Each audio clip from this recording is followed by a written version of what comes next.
वक्रतुंड महाकाय सूर्यकोटि समप्रभा निर्विघ्नं कुरु मे देव सर्वकार्येषु सर्वदा।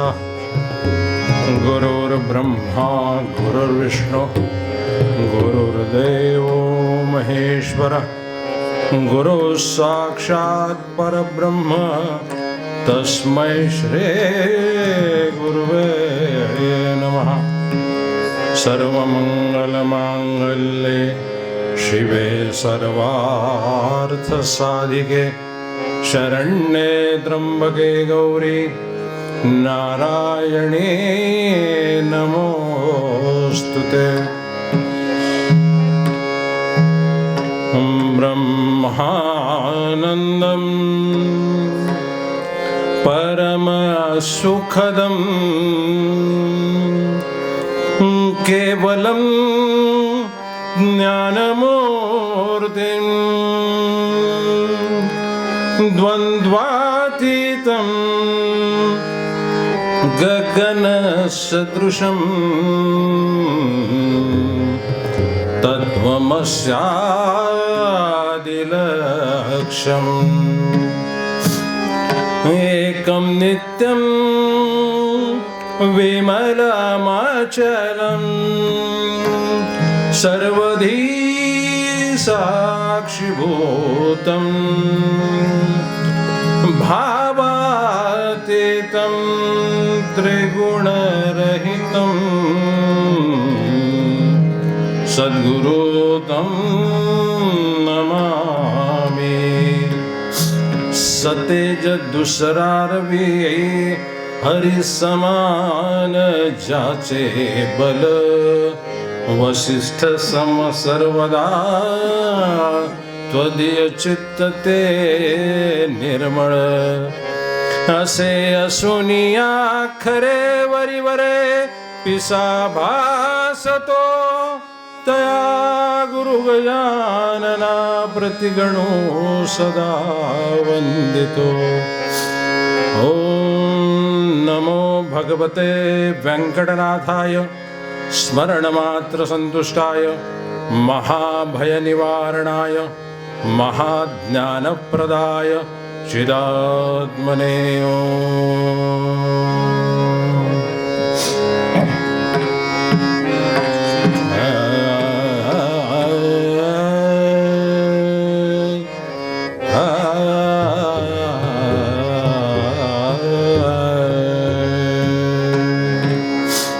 हरि जय जय राम कृष्ण हरे जय जय हरि जय जय राम हरे जय जय हरि जय जय राम कृष्ण हरे जय जय।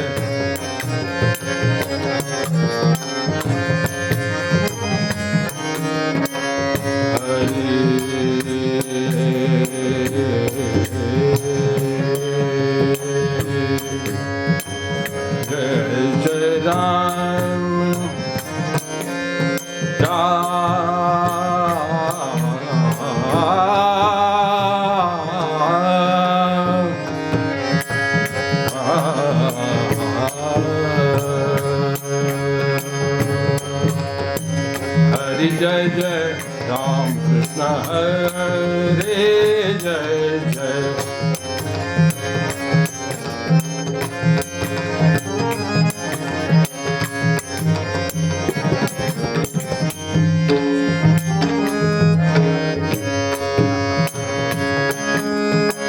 शरणागत दीना शरणीने दीना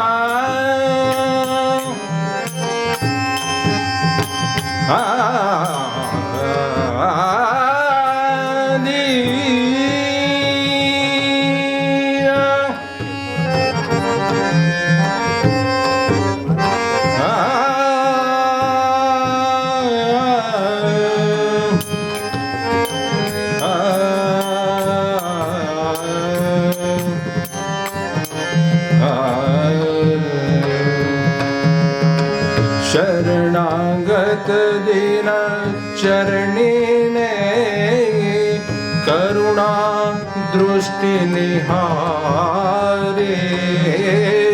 करुणा दृष्टि निहारे हरि जय जय राम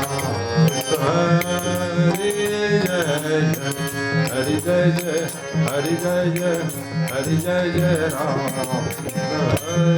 हरि जय जय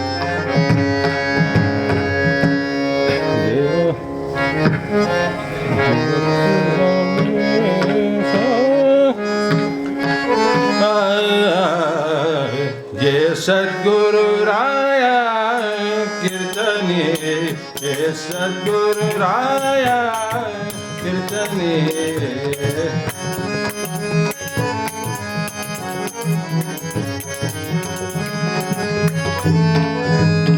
मती मन मी काहीच नेणे मती मन मी काहीच नेणे सांख्य अथवा न्याया कीर्तने हे सद्गुरु राया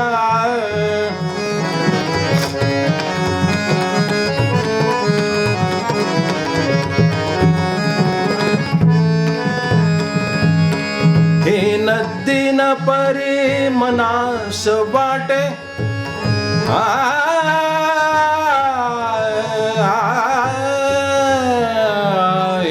नदीन परे मनास वाटे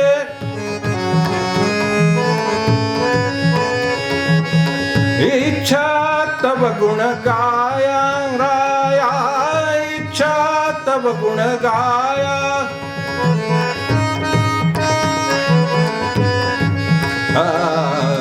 ये सद्गुरु राया कीर्तनी ये सद्गुरु राया ये माधव नाथा नाथा ये वेंकट नाथा नाथा ये नरेंद्र नाथा राजाधिराज रामचंद्र महाराज की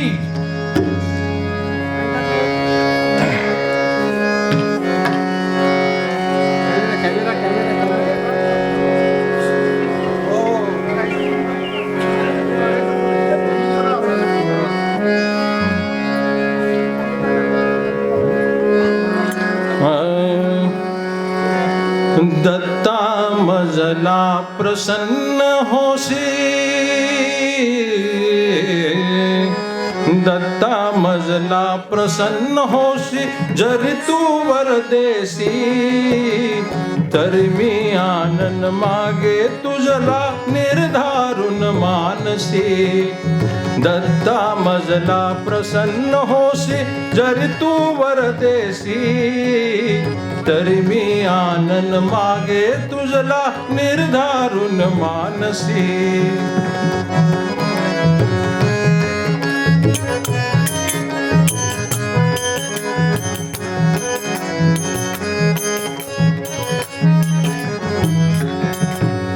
स्मरण तुझे मज नित्य असावे भावे तव गुण गावे स्मरण तुझे मज नित्य असावे भावे तव गुण गावे अनासक्तीने मी वागावे ऐसे मन वळवावे दत्ता मजला प्रसन्न होशी दत्ता मजला प्रसन्न होशी जरी तू वरदेसी तरी मी आनंद मागे तुझला निर्धारून मानसी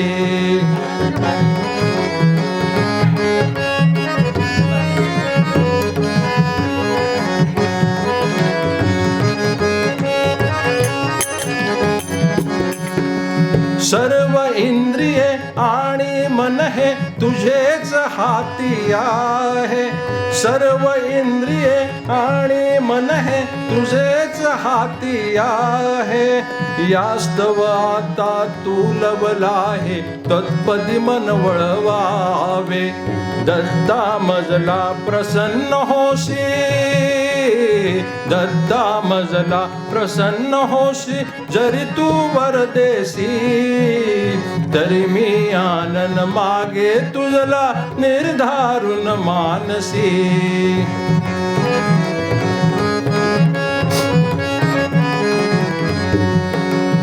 एक आणि सत्संगती नेत्रद्वय बाहे विवेक आणि सत्संगती हे नेत्रद्वय बाहे वासुदेवा निर्मल देहे तत्पदी मन रमवावे दत्ता मजला प्रसन्न होशी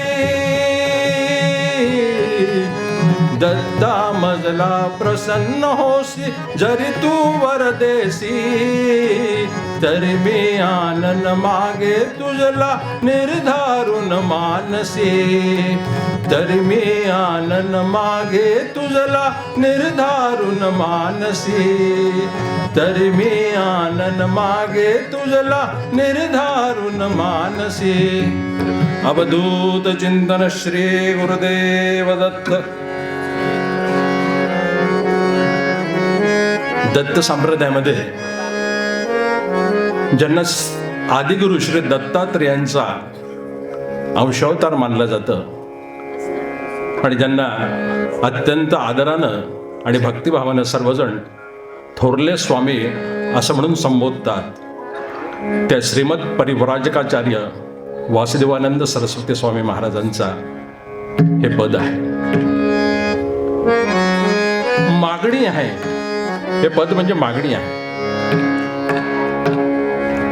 पारमार्थिक असो किंवा प्रापंचिक असो मागणं मागतात पण दोघांच्याही मागण्यामध्ये एक महत् अंतर आहे. जमीन आसमानचं अंतर आहे. आमच्या ज्या मागण्या आहेत ह्या मागण्या भौतिक आणि ऐहिक सुखाच्या भोवती गुरफटून असतात. मी पासून सुरू झालेली माझी मागणी माझेपर्यंत येऊन पोचते आणि माझेपासून परत येताना ती मीवर येऊन ठेपते. आमच्या मागण्यांची जी आंदोलन आहेत ती मी पासून सुरू होतात, माझेवर येऊन ठेपतात, माझेपासून परत मागे येतात आणि मीवर येऊन संपतात. मी आणि माझे असं केवळ आमचं मागणं असतं. हे प्रापंचिक आणि भौतिकतेकडे झुकलेल्या आम्हा बद्ध जीवाचं लक्षण आहे. जगद्गुरु तुकोबाराय आपल्या एका अभंगात किंवा वचनामध्ये म्हणतात, जळो जिणे लाजिरवाणे. कशासाठी? त्याच्या अगोदरची ओळ अत्यंत महत्वाची आणि ती अधोरेखित केली पाहिजे. नवे नवे आपण ती आपल्या मनामध्ये ठसवली पाहिजे. भिक्षा पात्र अवलंबणे जळो जिणे लाजिरवाणे तुकोबाराय म्हणतात. भिक्षापात्र मागणाच नाही आणि मागायचंच असेल तर ते स्वतःसाठी नाही, व्यष्टीपासून समष्टीपर्यंत आणि समष्टीपासून सृष्टीपर्यंत अशी त्यांची व्यापकता असते. आम्ही व्यष्टीतून बाहेर पडतच नाही, आम्ही मीतून बाहेर पडतच नाही. आणि म्हणून या मागण्यांमध्ये जे महद अंतर आहे ते हे आहे, भिक्षा पात्र अवलंबणे. आमचं भिक्षा पात्र जे अवलंबतो आणि म्हणून तुकोबाराय जगद्गुरु त्याचा निषेध करतात की नकोच असं जिणं, हे लाजिरवाणं जिणं आहे. मग तुकोबारायांनी मागितलं नाही का? हो मागितलं ना. हे दान देगा देवा. पुढची ओळ महत्वाची, तुझा विसर न व्हावा. आम्हाला ईश्वराचा आठव केव्हा येतो? आम्हाला सद्गुरूंचा आठव केव्हा येतो? जेव्हा आम्ही घोर संकटात साचपडत ठेचाळतो त्यावेळी आम्हाला येते आम्ही गुरु केलेत, त्यांनी निस्तार आला पाहिजे. आम्ही गुरु केलेले आहेत ह्या वाक्यात आजपासून मी तरी सुधारणा करणार आहे. मी त्यांचा शिष्य होण्यास पात्र आहे का? इथून आपली उलट सुरू करा ना. गुरु केले म्हणजे काय केलेत? गुरु नाही केले, मी त्यांचा शिष्य झालो असं म्हणा ना. आणि मी त्यांचा शिष्य झालो या पात्रेशी, या संज्ञेशी, त्या कसोटीवर मी कितपत उतरतो याचं आत्मचिंतन करा. आणि म्हणून घोर संकटात साचपडत असताना आम्हाला ईश्वराची किंवा सद्गुरूंची आठवण होते, अन्यथा नाही. अन्यथा आम्ही आमच्या याच्यात मी, माझी मुलं बाळ आणि बायको सुखी आहे, अशा पद्धतीनं जगत असतो. आणि म्हणून तुकोबाराय धिक्कार करतात अशा मागण्यांचा. समर्थांनी मागितलं का? कल्याण करी रामराया, जनहित विवरी, जनांसाठी टाहो फोडला, आरंभिली बोहरी. आम्ही टाहोने फोडतो, आम्ही रडगाणं करतो. आमच्यामध्ये आणि संतांमध्ये, आमच्यामध्ये आणि पारमार्थिक जे विभूतिमत्व आहे त्यांच्यामध्ये आणि सामान्यांमध्ये, आमच्या क्षुद्र माणसांमध्ये हा फरक आहे. आमचा टाहो आम्ही कधीच फोडत नाही. आपल्याला पूज्यने काका नेहमी सांगतात की अरे 3 दिवस जर तुम्ही देवांसाठी प्रामाणिकपणे अंतःकरणापासून रडलात, क्षणाचाही विलंब न करता तो तुमच्या समोर, तुम्ही आम्ही जितके स्पष्टपणे उभे राहू तितकं उभं राहू शकतो. पण 3 दिवस सतत रडायला पाहिजे. आम्ही वर्षभर गाणं गातो, एकही क्षण रडत नाही, टाहो फोडत नाही. मोरोपंतांनी ज्या टाहो फोडणाऱ्या रचना लिहिल्या त्याला केकावली नाव दिलं. अंतःकरणापासून, हृदयाच्या तळापासून तो टाहो फोडतो. त्याला हे सांगण्याची गरज नसते की आकाश भरून राहिलेला आहे, हे मयूरा आता तू नृत्य कर.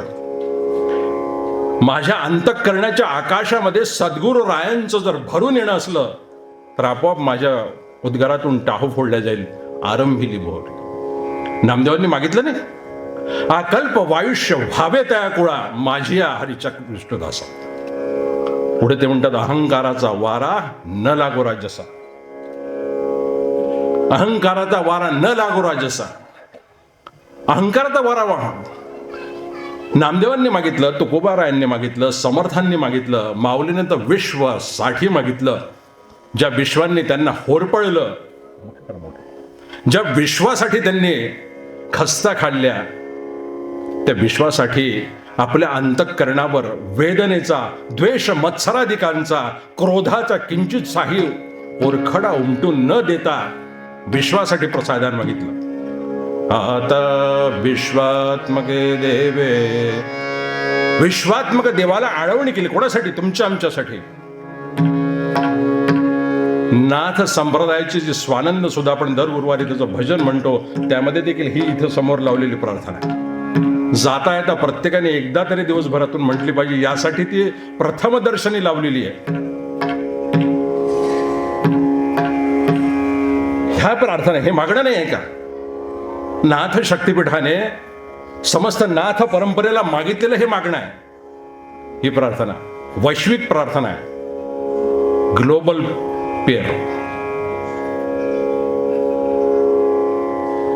तिकडे आत्ताच कुठेतरी परदेशात संशोधन झालं की रुग्णांवर उपचार करताना सामूहिक उपासनेचे ध्वनिमुद्रण त्यांना ऐकवा. आमच्याकडे उपासनेला आम्ही किती सामूहिक जमतो. सामूहिक असता आल्यानंतर आमच्याच्याने होत नाही. एक एकट्यात काय होणार आहे? उत्सवाचं प्रयोजन काय? उत्सवाला सुद्धा यायला मला तर नको वाटतं. मग मी विचार करतो, गुरुपौर्णिमेला तर गेलो होतो, आता काय गरज आहे पुन्हा? महाशिवरात्रीत गेलो होतो, आता काय गरज आहे पुन्हा? प्रत्येक 2 महिन्यानंतर येणाऱ्या उत्सवाचं हेच प्रयोजन आहे की तुम्ही इथल्या वातावरणातील सकारात्मक आणि दैवी स्पंदनांच्या संपर्कात यावं. त्या दैवी आणि सकारात्मक स्पंदनांमुळे माझे त्रिदोष जळतात, जळतील पातकांच्या राशी. आपल्या नकळत हे पापांच्या राशी जळत असतात. फक्त आपण त्या संपर्कात आलो पाहिजे. जसं अग्नीजवळ घृत घट्ट झालेलं तूप ठेवलं, आपोआप वितळते ते. जसं आपण अंधाऱ्या खोलीत गेल्या, विजेची कळ दाबली, आपोआप उजेड पसरतो. तिथला अंधार परतवून लावायला वेगळे विशेष प्रयत्न करावेच लागत नाहीत. इथल्या वातावरणाच्या सकारात्मक आणि दैवी स्पंदनांमध्ये काय गरज आहे? गुरुपदी पोहोचलेत, एवढ्या मोठ्या प्रखर जाज्वल्य नाथ संप्रदायाच्या गुरुपदी पोहोचलेले काका सुद्धा स्वतः दुपारची उपासना या औदुंबराखाली आणि संध्याकाळची उपासना त्या अश्वत्थाखाली करतात. कुणासाठी करतात? त्यांनी इथले स्पंदनं वाढवावेत, त्यांनी इथली दैवी जागृती वाढवावी, त्यांनी इथली सकारात्मकता वाढवावी,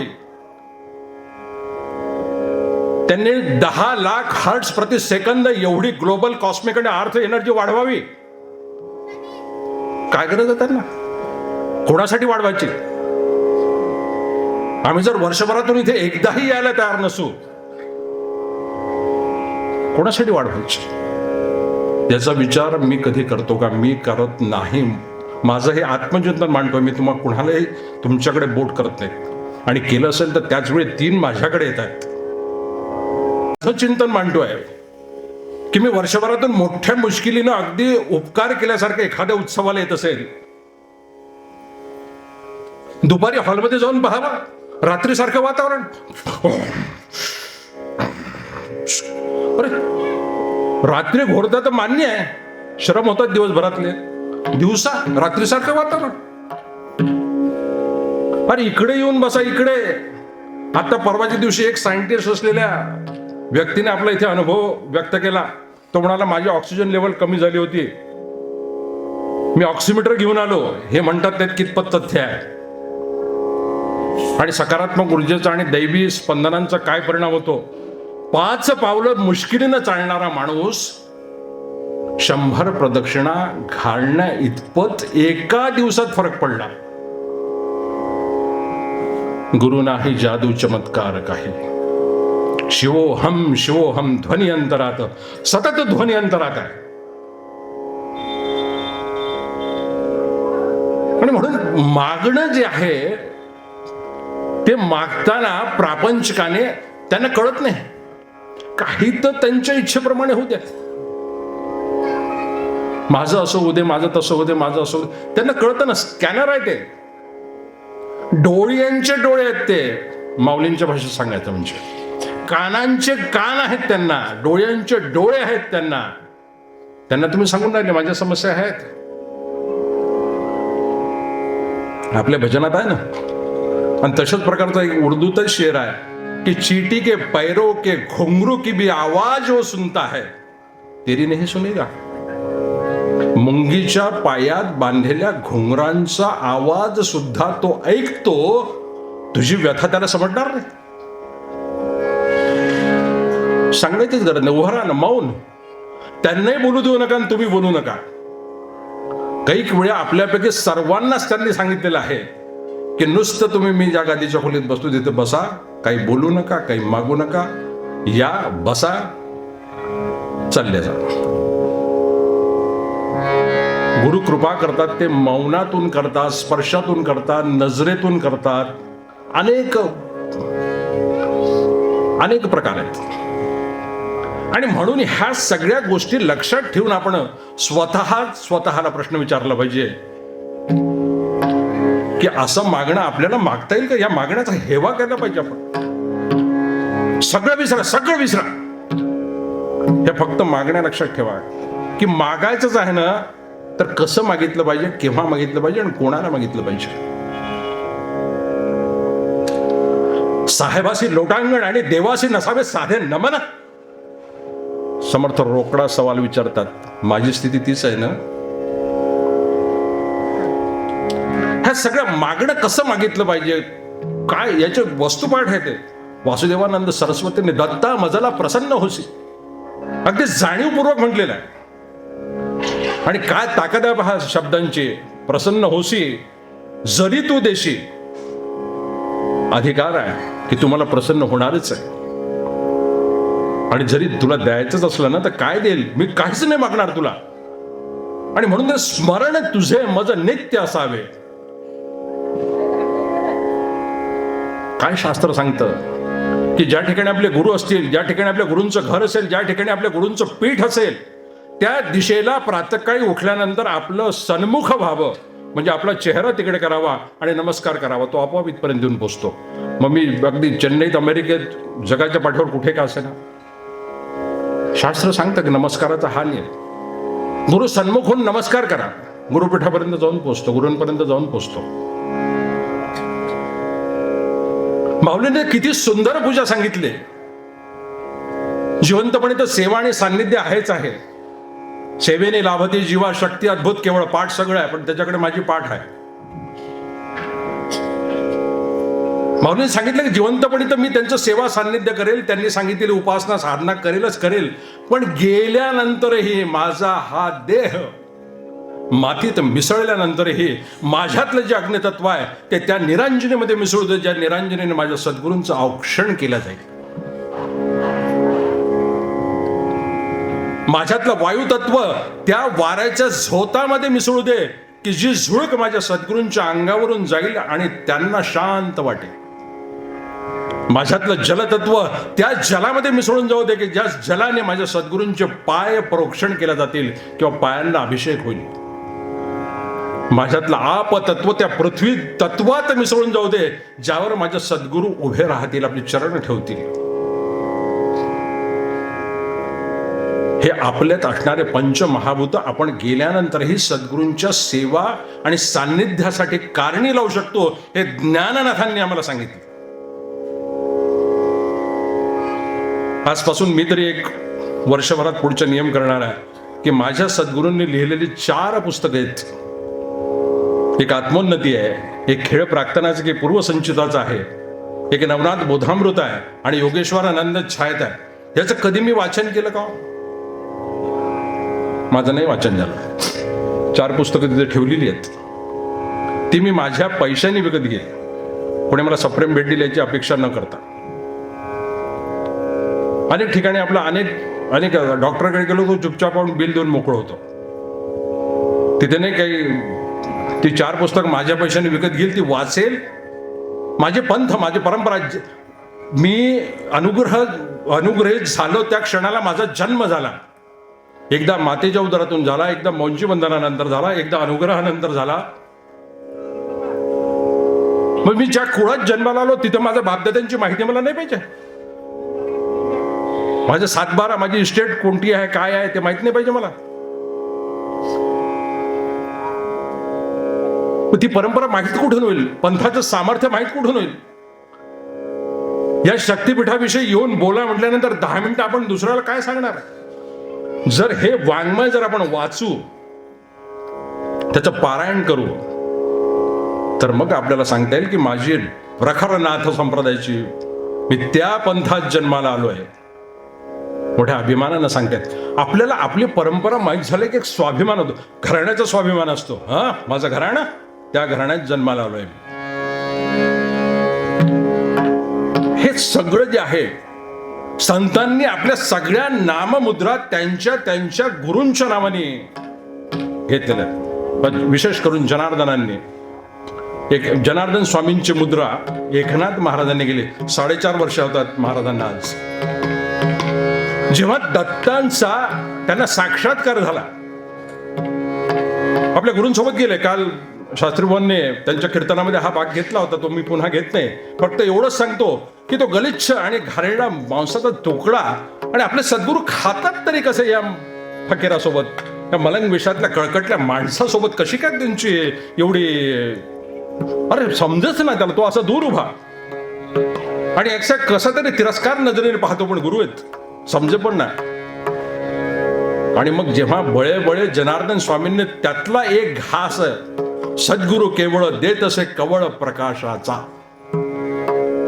सद्गुरु दयाळ आहे, देत असे कवळ म्हणजे घास घालतात. कशाचा घास घालतात? प्रकाशाचा. आमच्या अंधःकरणातील अंधार नाहीसा होतो त्या क्षणाला. आणि ज्या क्षणाला तो घास त्यांच्या मुखातून आतमध्ये आला, जिभेचा स्पर्श झाला, लख प्रकाश पडला, अंतःकरणातील सगळा अंधार नाहीसा झाला आणि कळलं की हा समोरचा कळकळ दिसणारा माणूस जो आहे साक्षात दत्तप्रभू आहे. अवघे चित्र काय स्थिती झाली हो. अवघे चित्रैलोक्य आनंदाचे आता, अवघे चित्रैलोक्य आनंदाचे आता. चित्ती जगन्नाथ चित्त ठेले, चरणी जगन्नाथ चित्त ठेले. अवघे चित्रैलोक्य आनंदाचे आता, अवघे चित्रैलोक्य अवघेची त्रैलोक्य आनंदाचे आता. आनंदाचे आता. एकनाथ महाराजांच्या संबंध पदातला फक्त आता शब्द लक्षात ठेव. अवघेची त्रैलोक्य आनंदाचे आता. दुःख कोणाच्या आयुष्यात नाही, सगळेच दुःखी आहे. मी सुखी आहे म्हणणं म्हणजे स्वतःची फसवणूक करून घेणं आहे, आणि मी दुःखीच दुःखी आहे म्हणणं हे त्याहीपेक्षा स्वतःची फसवणूक करून घेणं आहे. आमचं कसं असते की आमच्या दुःखासाठी आम्ही कारणीभूत ठरवतो गुरुपीठाला. म्हणजे आम्ही गुरु केलं तरी आम्ही दुःखी आहे. कसं काय आहे हे पटतच नाही. ते अरे काय रे, मी किती शिष्य झालो, पुन्हा माझी तीच वेळ आहे तपासणी. मीच माझी उलट तपासणी केली पाहिजे. अवघेची त्रैलोक्य आनंदाचे आता. आता म्हणजे यापूर्वी नाही, आणि आता म्हणजे यानंतर कधीच नाही. ज्या क्षणाला माझं मस्तक त्यांच्या पायावर टेकवल्या गेलं तो क्षण म्हणजे आता. ज्या क्षणाला त्यांनी माझ्या कानामध्ये तो बीज मंत्र ओतला, त्याचं रोपण केलं, तो नकळत आपल्यासोबत त्यांनीही म्हटला. केवढे उपकार आहेत. तो क्षण म्हणजे आता. तिथून अवघेची त्रैलोक्य आनंदाचे आता आपले. मी माझ्या सगळ्या गुरुबंधू भगिनींना या वाक्यावर विश्वासच ठेवायला सांगेन की आता म्हणजे आता, असा लक्षात घ्या. तो ज्या क्षणाला मी अनुग्रहित झालो तो क्षण माझ्यासाठी त्रैलोक्य आनंदाचा आहे. दुःख असेल ना, तीव्रता कमी होईल. दुःख राहणारच नाही असं होणार नाही, तीव्रता कमी होईल. रात्र काळ्या अंधाराची दे असं म्हणण्याची ताकद येईल, परंतु दीप दे असं म्हणण्याची विनवणी देखील करावी लागणार नाही. आपोआपच दीप मिळेल. तू चल तर खरी. आणि जे आम्ही सेवा सेवा सेवा सेवा हा शब्द वापरतो, गुरुजीचं सर्वांचंच वाचन झालेलं आहे. काय सायनदेवाची फजिती झाली होती. डावीकडे पाहू नको, उजवीकडे पाहू नको, आणि पाहिल्यानंतर सर्वांग चळाचळा कापायला लागलं. सांगितलं होतं आमची सेवा आणि सान्निध्य एवढं खट. आमची सेवा आणि सान्निध्य हे त्यांच्या इच्छेवर अवलंबून आहे. लक्षात घ्या की इथे येऊन जर मला सेवा करायची इच्छा होत नसेल, किंवा इथे येऊन जर माझ्या हातून किंचितही सेवा घडली नाही, तर समजायचं हा दोष माझ्याकडे आणि ती त्यांची इच्छा आहे. त्यांनी संधी दिली होती, पण मी इथे येऊन तसाच राहिलो. त्यांनी संधी दिली ना, उत्सवात मला बोलवलं. लक्षात घ्या, या नाथ शक्तिपीठाच्या या परिसरामध्ये तुम्ही सहज येता, सहज जाता, सहज येता, सहज जाता. किती वेळ जाणं येणं करू शकता, पण लक्षात घ्या असे थोर विभूतिमत्व इथे येऊन गेले. दारापर्यंत आले, दारा बाहेरून निघून गेले, आत नाही येऊ शकले. आपण इतक्या सहज येतो ना. काय असतं की कधी कधी अतिपरिचयात अवाज्ञ असं म्हणतात की नाही, तसं आपलं होतं. आपल्याला इथे सहज यायला भेटतं की नाही, म्हणून मग आपल्याला या परिसरात नाथ शक्तिपीठात गेलो. हा इतकं सहज नका समजू. नाथ शक्तिपीठात गेलो ते आदरानेच म्हणा, आणि अभिमान बाळगा त्याचा की मी नाथ शक्तिपीठात जाऊ शकतो. आणि त्यानंतर आपलं अहोभाग्य समजा की या ठिकाणी येऊन माझ्या हातून सेवा घडते. परमपूजनीय नरेंद्रनाथ महाराज आपले सद्गुरू व्यंकटनाथ महाराजांच्या बोलवण्यावरून देवगावला गेले. कशासाठी गेले होते? गुरुचरित्राचं पारायणच करायसाठी. तिथे गेल्यानंतर महाराजांनी इकडे ते राहू दे, ते पहिले हे काम कर, बरं ते झाडून काढ, ते झाडून काढ, तो वेल उठपून टाक, ते पाणी भर, ते अमुक कर, ते तमुक कर. बाकीचे पारायणाला बसले सकाळपासून संध्याकाळपर्यंत, हे काम ते काम ते काम ते काम. आणि नंतर जे काय सांगतील तिथं समोर उभा राहा. 1 दिवस झाला, 2 दिवस झाला, 3 दिवस झाला, बाकीचे पारायण संपले. बाकीचे म्हणाले काय भाईंना काही पारायण करायला मिळाले नाही. महाराज म्हणाले त्याचं पारायण झालं. काय हो या वाक्याच्या पाठीमागचा गुढा अर्थ काय? त्याचं पारायण झालं 9 वाजता झालं. कुठे आसन टाकलं नाही, समोर पोथी मांडली नाही, कुठे दिवा लावला नाही. अखंड दिवा राहायला पाहिजे बरं. हो, कशासाठी अखंड दिवा? इथं दिवा लागला पाहिजे. इथं ते निरांजन पेटले का नाही, तो नंदादीप पेटला का नाही, त्याच्याकडे नका लक्ष देऊ. तुमच्या अंतःकरणातली ज्योत पेटली का नाही ते पहिले पहा. त्याच्या प्रकाशात वाचन तो ग्रंथ, गुरुग्रंथ आहे तो. उपचाराला महत्व देऊ नका असे कृपया माझ्या बोलण्याचा अर्थ घेऊ नका. उपचाराला महत्व आहेच. तुपाची निरांजन लावलीच पाहिजे, नंदादीप तेवढ ठेवलाच पाहिजे, पण हे जितकं आवश्यक आहे त्याच्यापेक्षा कितीतरी जास्त माझ्या अंतःकरणातील गुरुप्रीतीचा दीप तो उजळला का नाही हे केव्हा पाहिजे. तिकडे काजळी झाली. मी अविवेकाची काजळी आपल्या संप्रदायातल्या ज्ञाननाथांचा हे आहे. मी अविवेकाची काजळी फेडून या उजळी दीपकडी तै, ते म्हणतात की ती दिवाळी आहे, तै दिवाळी. जेव्हा अंतःकरणातील ह्या ज्योती प्रज्वलित होतील ना, तीच दिवाळी आपली. ह्या सगळ्या गोष्टींना म्हणून स्मरण तुझे मज नित्य असावे. स्मरण भक्तीला मोठं स्मरण केल्याने दोन फायदे होतात. वाणी, डोळे आणि अंतःकरण या तिघांना काम मिळतं. ज्याचं स्मरण होतं त्याचं नाव आपल्या जिभेवर येतं. वाणीला काम मिळालं, वाणीला विषय मिळाला. ज्याचं स्मरण झालं त्याचं नाव घेतलं की नामी पुढे उभा राहतो. म्हणजे ज्याचं आपण नाव घेऊ त्याची आकृती, त्याची मूर्ती, त्याचा विग्रह आपल्या डोळ्यासमोर येतो. झालं, मिळालं डोळ्यांना काम. आणि अंतःकरणात ते ठसावलं गेलं, अंतःकरणाला काम मिळालं. म्हणजे स्मरण भक्तीचे हे तीन एकाच वेळी फायदे आहेत की वाणी, अंतःकरण आणि डोळ्यांचा विषय व्यापकच होऊन जातो तुमचा, एकदम व्यापक होऊन जातो विषय. आणि म्हणून वासुदेवानंद सरस्वती म्हणतात स्मरण तुझे मज नित्य असावे.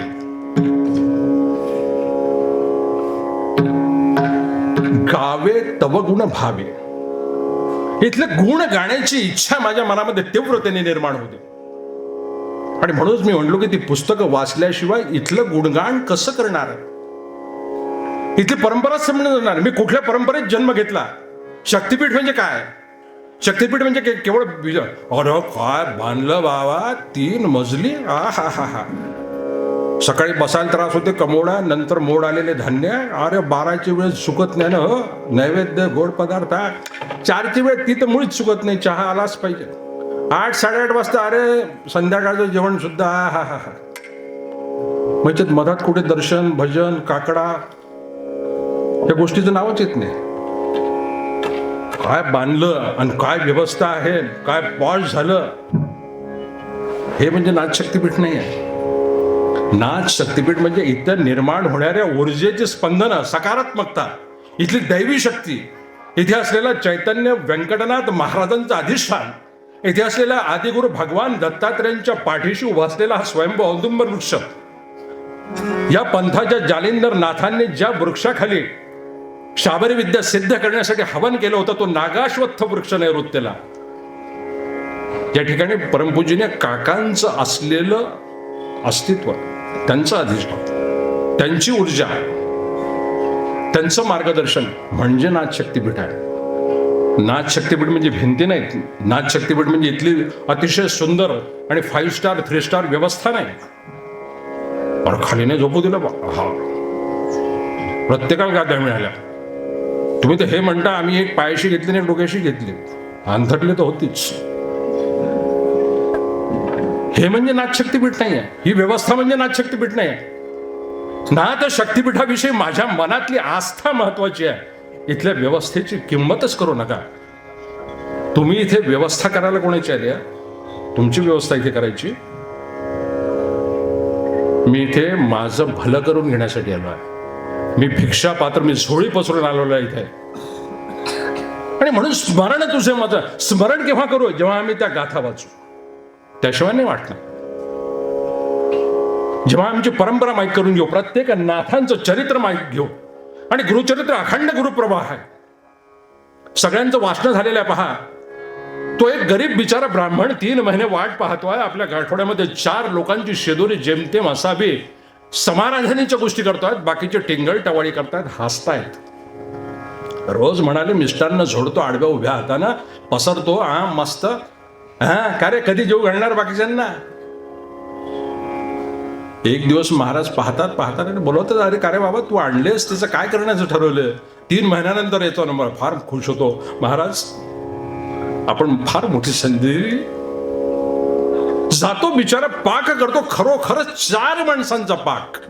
जेवले किती? सहस्रावधी. गुरुचरित्राची कथा ऐकली, सर्वांना माहित आहे. 4घांचा स्वयंपाक, 40 सहस्र जेवले. परमपूजनीय नरेंद्रनाथ स्वामी महाराज, अलीकडची गोष्ट, फार फार तर 15-20 वर्षांपूर्वीची. यवतमाळ जिल्ह्याचा ढिगोले महाराजांचं तिथे अधिष्ठान आहे. तिथे ढिगोले महाराज समाधिस्थ होऊन बराच काळ लोटलेला आहे. समाधिस्थ गुरूंनी त्यांच्या शिष्यांना सांगितलं की अशी व्यक्ती आहे, या ठिकाणी तुम्ही त्याचा शोध घ्या, त्यांना बोलवून आणा, यावर्षीचा गोपालकाला त्यांच्या हातून करा. ते शोध घेत आले अकोल्याला. महाराजांना विनंती केली, घेऊन गेलेत. एक फक्त मोठं भांड की ज्याच्यात 100-200 माणसांचा गोपालकाला असावा, एवढंच फक्त. आणि सगळी पूजा अर्चा झाली, वाटायला सुरुवात केली महाराजांनी. काकांनी प्रसाद वाटायला सुरुवात केली. आणखीन माझ्यासारखे असतातच तिथे हौशे आयोजकांची फजिती करायला आलेले. नाही, हा, लोक तर 15-20 हजार आहे. मला महत्व देत नाहीत ना. दिली अनाउन्समेंट करून, गोपालकालाचा प्रसाद घेतल्याशिवाय पाहुणे मंडळींनी जाऊ नये. ह्या मोठी रांग लागली ना. तो एक जण आला, महाराजांच्या पाया पडला, म्हणाले, काका, मोठा कठीण बिकट प्रसंग आलेला आहे. म्हणाले, शिजवले देखील आम्ही 4-5 हजाराचं शिजवलेलं आहे. 15-20 गावातून लोक आलेले आहे आणि गोपालकालाचा प्रसाद तर एवढंच भांड आहे. महाराज म्हणाले, ठीक आहे, पाहूया. त्यांना आश्वस्त केलं. महाराजांनी फक्त स्मित मुद्रेने त्यांच्याकडे पाहिलं. ते लोक खुश निघून गेले. प्रत्येकाला गोपालकालेचा 15-20 हजार माणसाला 400-500 माणसांच्या गोपालकालेच्या प्रसादामध्ये सर्वांना प्रसाद मिळाला. तरीही भांड्यात प्रसाद उरलाच होता. शास्त्रीवाद इथे आहे, डॉक्टरांना विचारा, त्यांच्या समोरचा प्रसंग आहे. आणि नंतर 4-5 हजार लोकांना पुरेल एवढा फक्त शाकपाक होता. महाराजांनी उपर्ण दिलं, सांगितलं, हे त्यांच्यावर झाकण ठेवा. झाकण काढून ठेवू नका, पूर्ण झाकण काढायचं नाही, फक्त पदार्थ काढण्यापुरतं फक्त झाकण काढा, सगळे होतील. 15-20 हजार लोक जेवून गेले. म्हणाले, आता काढा झाकण. झाकणात उरलेलं भांड्यात तेवढंच शिजवलेलं जेवढं होतं. आणि नंतर मग म्हणाले की आता याचं काय करायचं, हे तर पुष्कळ उरलेलं आहे. म्हणाले, आजूबाजूच्या गावात जा. ट्रॅक्टर घेतला, त्यात ते सगळी भांडी टाकली. आजूबाजूच्या 8-10 गावात सर्वांना प्रसाद वाटून झाला. म्हणाले, काका, तरी उरलेलं आहे. गावातून नदी वाहते. म्हणाले, नदीत टाकू द्या. अगदी जसाच्या तसा प्रसंग आहे पहा. लोक म्हणाले, काका, ते नदीत टाकायला हरकत नाही, पण ते आता हे भाज्या तळकट वगैरे आहे, तेलकट आहे, ते तवंग पसरतील. गावातले लोक तिथे आंघोळीसाठी सकाळी जातात. पुन्हा आम्हाला त्या जलचरांचा सुद्धा प्रसादावर हक्क आहे. एवढं काकांनी म्हणायचा अवकाश त्यांनी मागचं पुढचं कण काहीही न पाहता नदीत प्रसाद टाकला. जलचर खाऊन तृप्त झाले. दुसऱ्या दिवशी जी माणसं नदीवर आंघोळीसाठी गेली होती, त्यांचं म्हणणं असं आहे की एवढी नदी स्वच्छ आणि सुंदर शीतळ पाण्याची कधीच आम्ही पाहिली नव्हती. इतकी नदी वाहते. गुरुचरित्राचा प्रवाह अजूनही अखंड वाहतोच आहे. नरसिंह सरस्वतींचा जन्म झाला, आईला दूध नव्हतं. काय केलं त्यांनी? 32 धारांचं दूध त्या माऊलीला प्राप्त झालं. काकांचा वेळ घालू दे, काका, नाही पुरत दूध. ती तिकडं माऊली, हे इथे.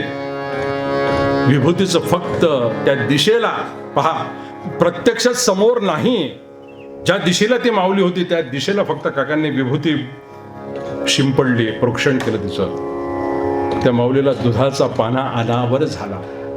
गुरुचरित्राचा प्रसंग अजूनही जसाच्या तसाच पुढे आहे. याला म्हणतात नाथशक्तीपीठ. नाथशक्तीपीठ म्हणजे केवळ इथले 5 स्टार व्यवस्था नाही आहे. मग आता इतक्या जाज्वल्य आणि प्रखर पीठामध्ये जर मग माझा जन्म झाला असेल तर मग काय. अशा अनेक गोष्टी आहेत. म्हणून स्मरण तुझे मज नित्य असावे, भावे तव गुण गावे. आता ह्या सगळ्या गोष्टी आहेत. आणि म्हणून त्या दत्तात्रयांचं जे स्वरूप आहे, ते दत्तात्रयांचं स्वरूप आपण नित्य आपल्या डोळ्यांनी आठवलं पाहिजे. तुझ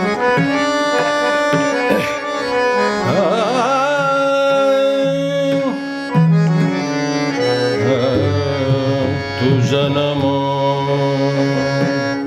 नमो तुझ नमो ओंकार स्वरूपा सद्गुरु समर्था ओंकार स्वरूपा सद्गुरु समर्था अनाथांच्या नाथा तुझ नमो तुझ नमो तुझ नमो तुझ नमो तुझ नमो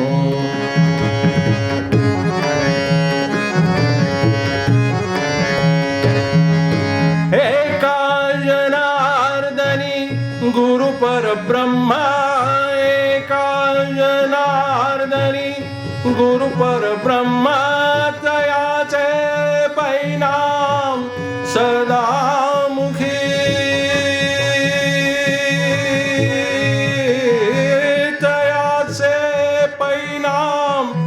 सदामुखी तयाचे परिणाम सदामुखी तुझ नमो तुझ नमो ओंकार स्वरूपा सद्गुरु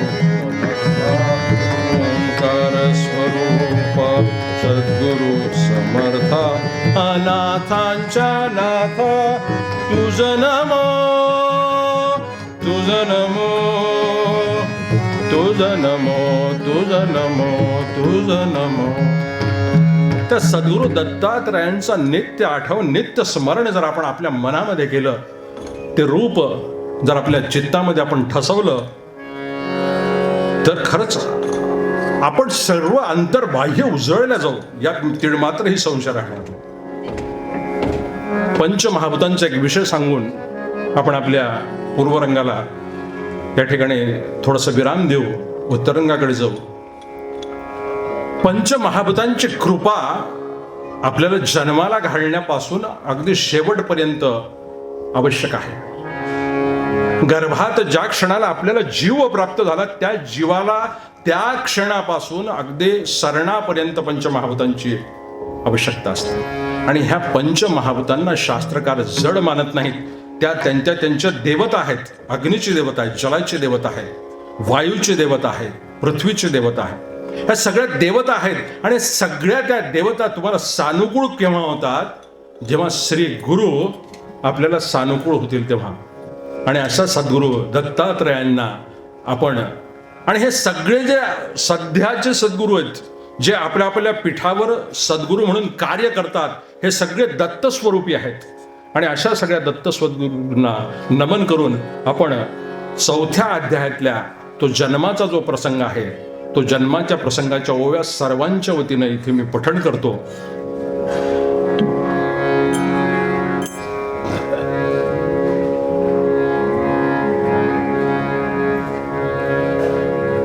वाचून घेते ना.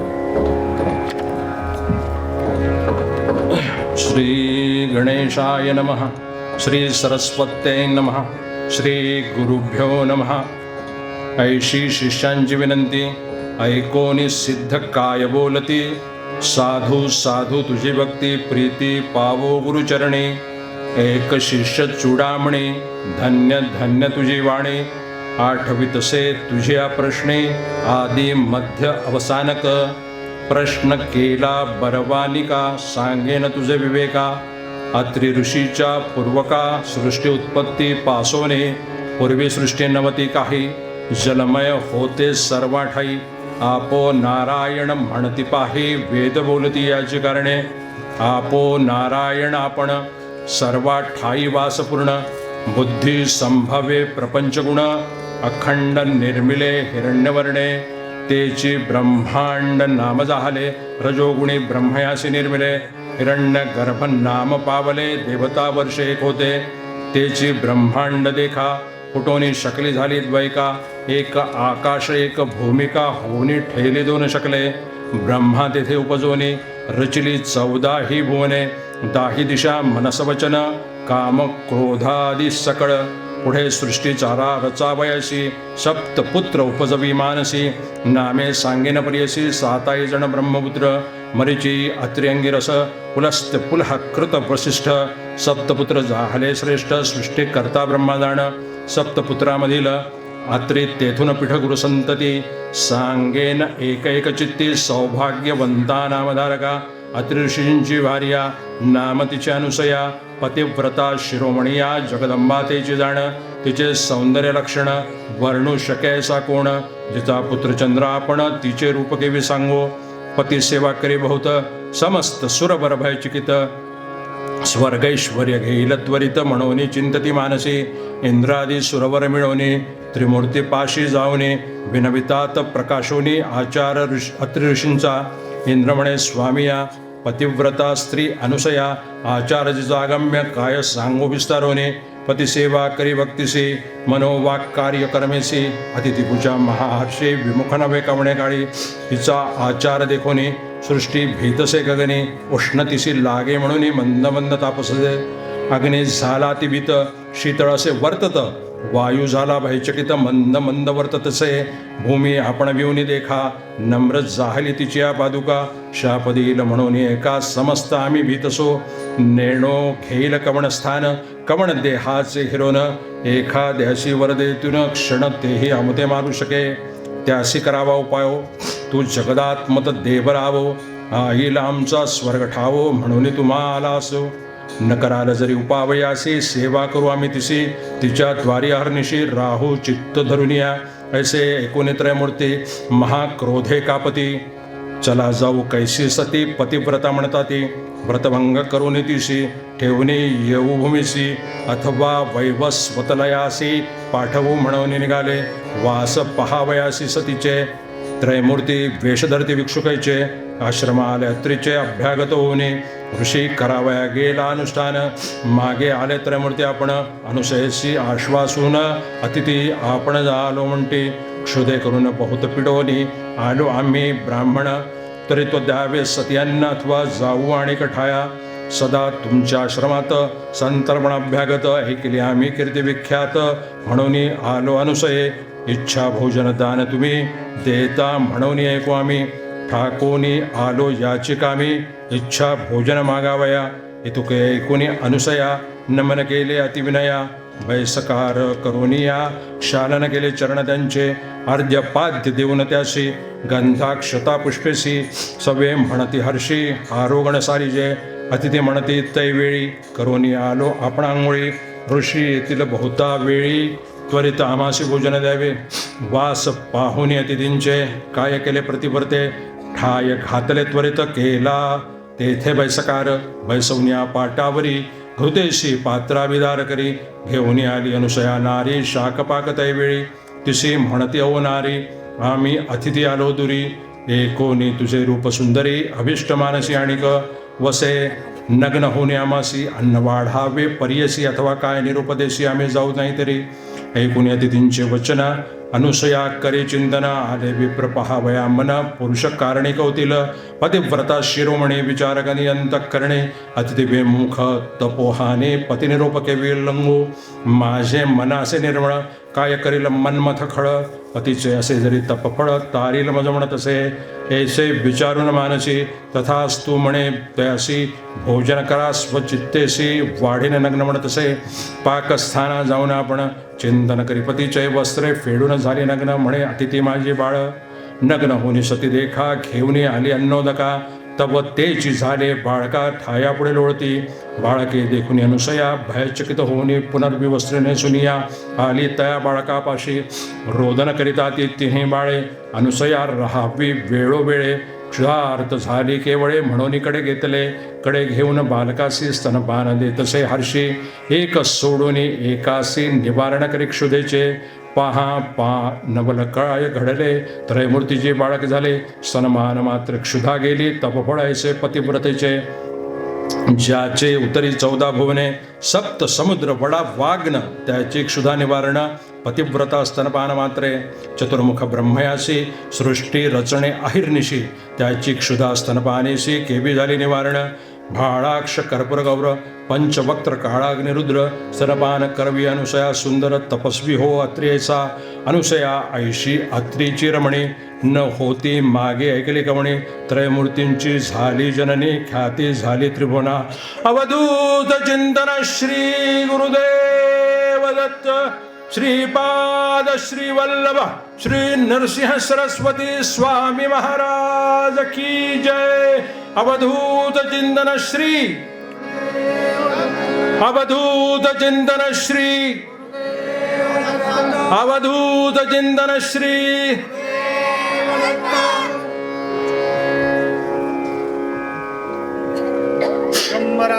दिगंबरा दिगंबरा दिगंबरा श्रीपाद वल्लभ दिगंबरा दिगंबरा दिगंबरा श्रीपाद वल्लभ दिगंबरा दिगंबरा दिगंबरा श्रीपाद वल्लभ दिगंबरा दिगंबरा दिगंबरा श्रीपाद वल्लभ दिगंबरा दिगंबरा दिगंबरा श्रीपाद वल्लभ दिगंबरा दिगंबरा दिगंबरा श्रीपाद वल्लभ दिगंबरा दिगंबरा दिगंबरा श्रीपाद वल्लभ दिगंबरा दिगंबरा दिगंबरा श्रीपाद वल्लभ दिगंबरा दिगंबरा दिगंबरा श्रीपाद वल्लभ दिगंबरा दिगंबरा दिगंबरा श्रीपाद वल्लभ दिगंबरा दिगंबरा दिगंबरा श्रीपाद वल्लभ दिगंबरा. अवधूत चिंतन श्री गुरुदेव दत्त.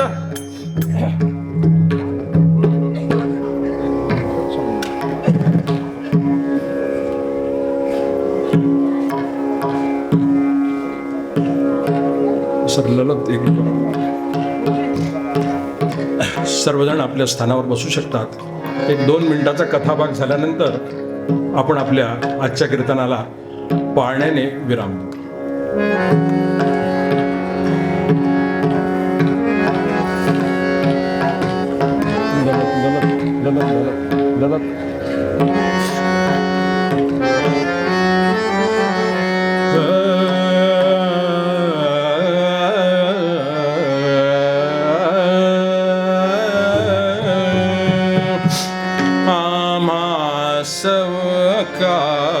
सती दुसरी.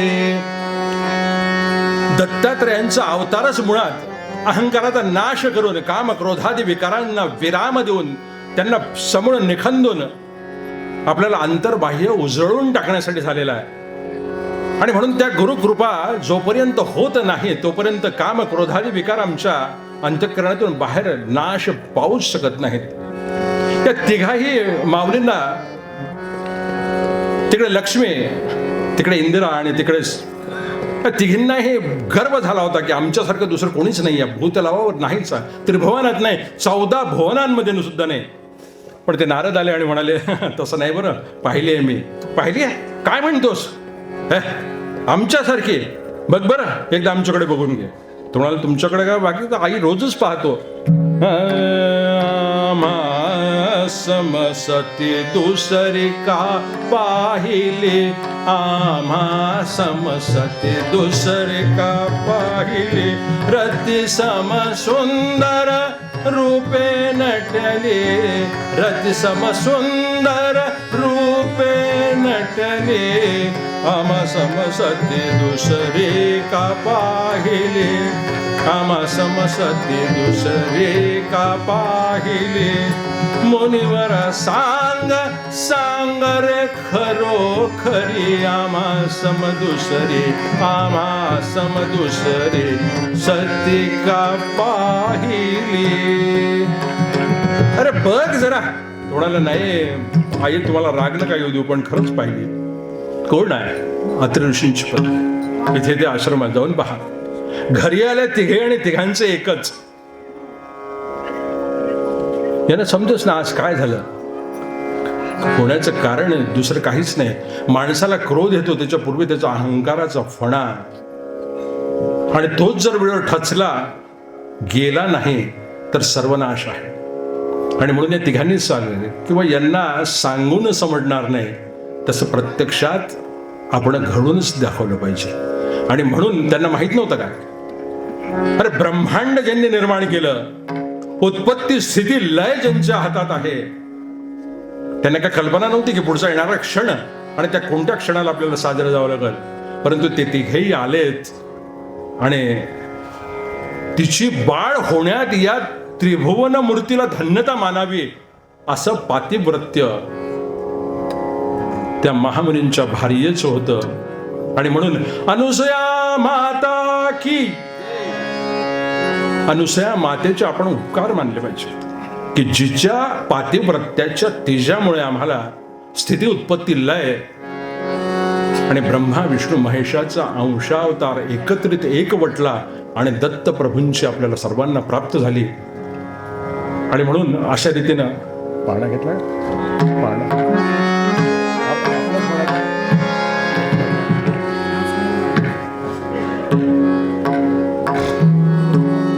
आणि मग त्या माऊलीनं ती तीनही बाळ्या झाल्यानंतर त्यांना कडेवर घेतलं, स्तनपान केलं, त्यांची क्षुधा निवारण केली आणि त्यानंतर तिने अतिशय सुरेल आवाजात अंतःकरणपूर्वक त्या तिघांना पाळणा म्हणलं, जो जो रे सुकुमारा दत्तात्रय अवतारा, जो जो जो जो रे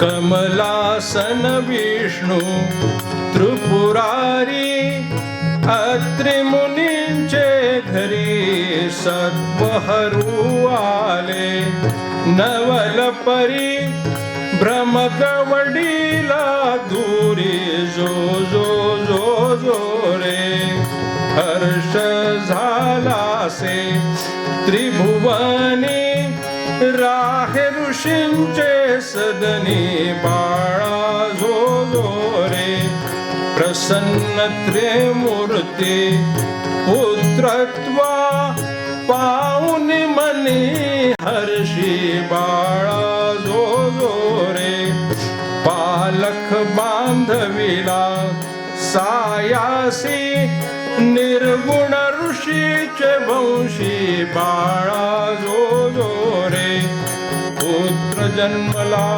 अविनाशी, अनुसयेच्या दैवी कुशी, बाळा जो जो रे षड्दश नामासी आधार, दत्तात्रय अवतार, बाळा जो जो रे कृष्ण दातासी सुख थोर, आनंद होतो फार, बाळा जो जो जो जो जो जो रे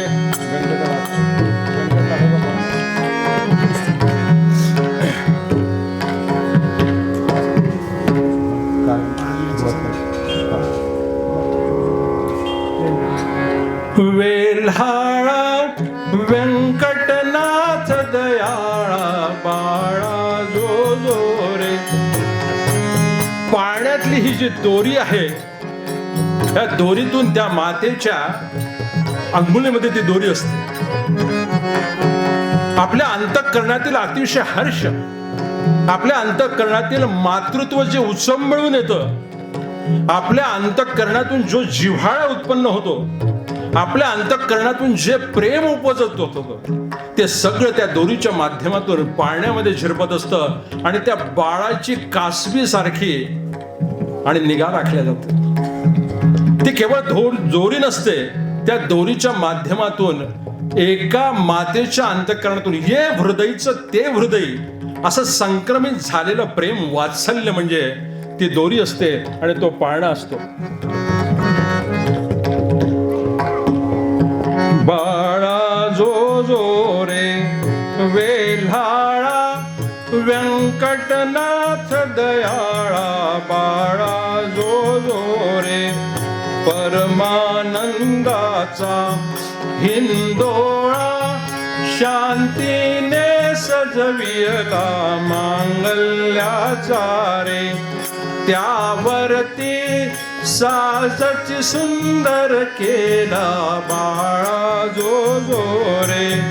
रे मुख बानो तुझा लख लखत पाचाही तत्वात तव तेजाचे हे चमचमत तारे झाली रात बाळा जो जो रे माणिक मोती तू विश्वपती स्वानंदाची मूर्ती मुनिवर तुझ ध्याती नच तृप्ती पुन्हा पुन्हा गुण गाती बाळा जो जो रे जीवन हा झोला गुण राशी त्यावरी झोके घेसी नित सुख दुःखाचे नाशी परिद्वंद्वातीत अससी बाळा जो जो रे सोहम ध्वनिनादे सहस्रदला लागो चिन्मय डोळा सद्गुरु माधवजी घन निळा जो के देता तुझला बाळा जो जो रे बाळा जो जो रे बाळा जो जो रे अवधूत चिंतन श्री गुरुदेव दत्त अनंत कोटी ब्रह्मांड नायक राजाधिराज योगिराज भगवान श्री माधवनाथ महाराज की जय अनंत कोटी ब्रह्मांड नायक राजाधिराज योगिराज भगवान श्री वेंकटनाथ महाराज की जय अनंत कोटी ब्रह्मांड नायक राजाधिराज योगिराज भगवान श्री नरेंद्रनाथ महाराज की जय श्री गुरुदेव दत्त अवधूत चिंतन श्री गुरुदेव दत्त दत्त दत्त महारुद्र हनुमान की जय नमः पार्वती पते हर हर महादेव बोल भवानी की जय सदानंदीचा उदयोस्तु उदयोस्तु उदयोस्तु सूर्य नारायण भगवान की जय यज्ञ नारायण भगवान की जय मंगल मूर्ती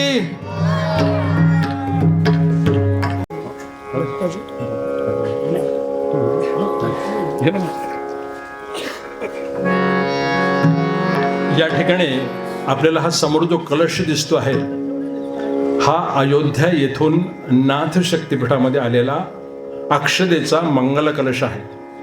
22 तारखेला अयोध्येमध्ये जे राम मंदिराची प्राणप्रतिष्ठा होणार आहे त्यासाठी आपण सर्वांनी तिथे उपस्थित राहावं. यासाठी व्यक्तिगत अक्षदांचं वाटप जे आहे वितरण जे आहे ते 1 तारखेपासून 15 तारखेपर्यंत होणार आहे. परंतु तो मंगल कलश आपल्या अकोल्यामध्ये आला, नाथ शक्तिपीठामध्ये आला म्हणून या ठिकाणी तो पूजेला ठेवलेला आहे.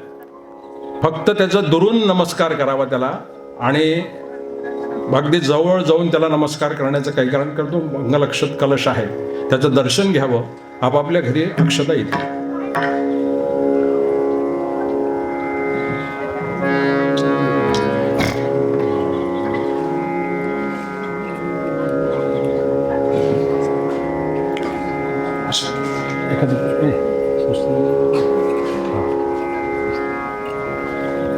नेमकं आरती विसरून जाते करा सुरुवात.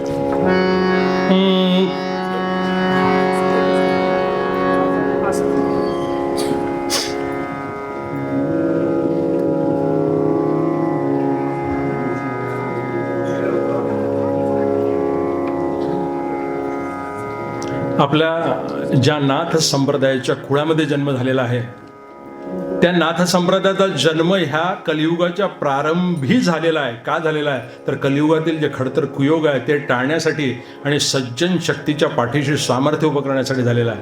अशा महान कुळाच्या अखंड गुरु परंपरेने चालत आलेल्या नाथ शक्तिपीठामध्ये आज आपण सर्वांनी आदिगुरु दत्तात्रयांचा जन्मोत्सव संपन्न केलेला आहे. आता आरतीसाठी सर्वांनी उभं राहावं अशी आपणास विनंती.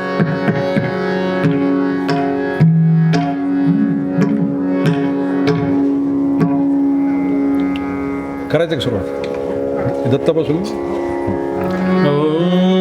मंगलानि भवन्तु त्रिगुणात्मक त्रयमूर्ती दत्त हा जाणा, त्रिगुणी अवतार त्रैलोक्य राणा, नेती नेती शब्द नय अनुमाना, सुरवर मुनिजन योगी समाधि नय ध्याना.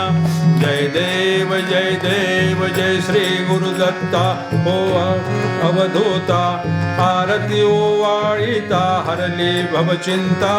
जय देव सबाह्याभ्यंतरी तू एक दत्त, अभाग्यसी कैसी न कळे ही मात, पराही परतली कैसा हेत, जन्मा मरणाचा पुरलासे अंत.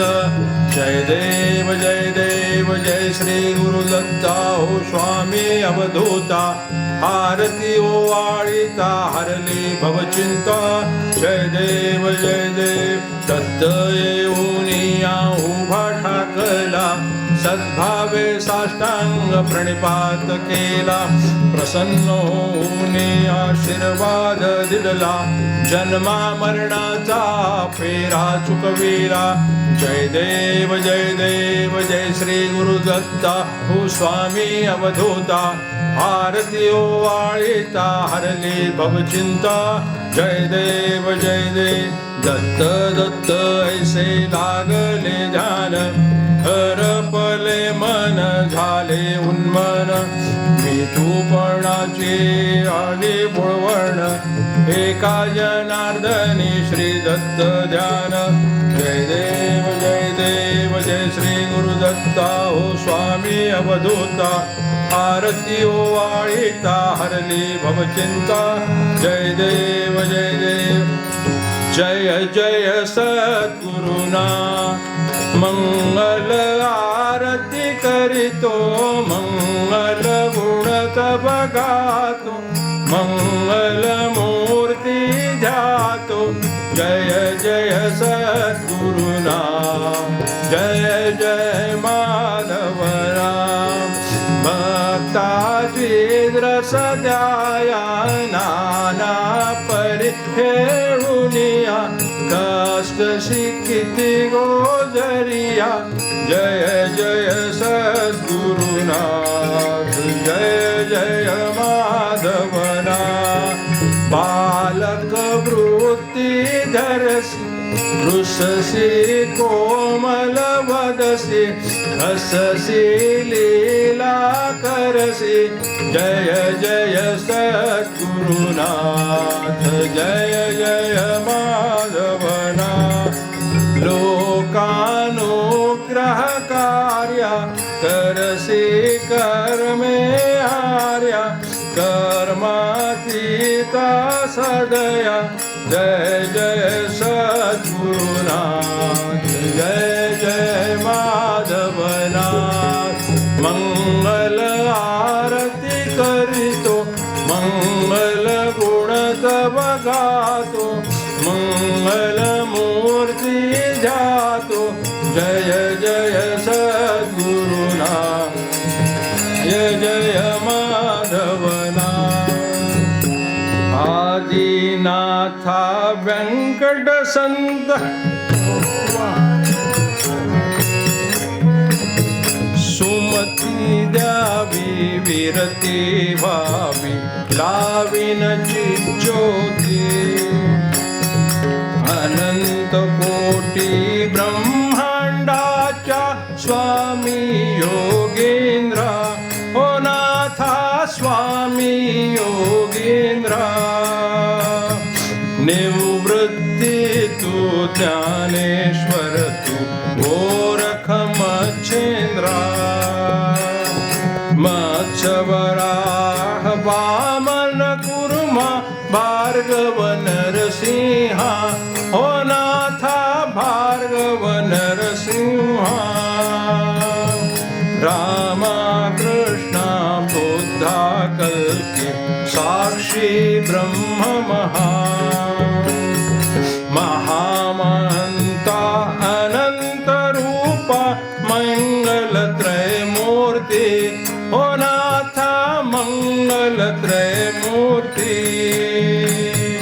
मुनिजन सारे मनोमंदिर वंदन तुझ करीती दास हा उदास रे रंगवी निज रंगी हो नाथा रंगवी निज रंगी चित्तरंजन भवभय भंजन भूत दयांगी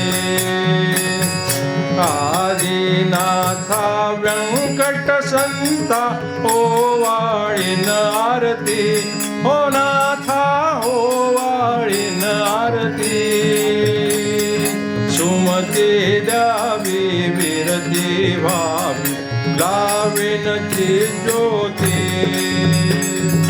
तन मन माझे जीवन तुझला अर्पण हे करुणी हो नाथा अर्पण हे करुणी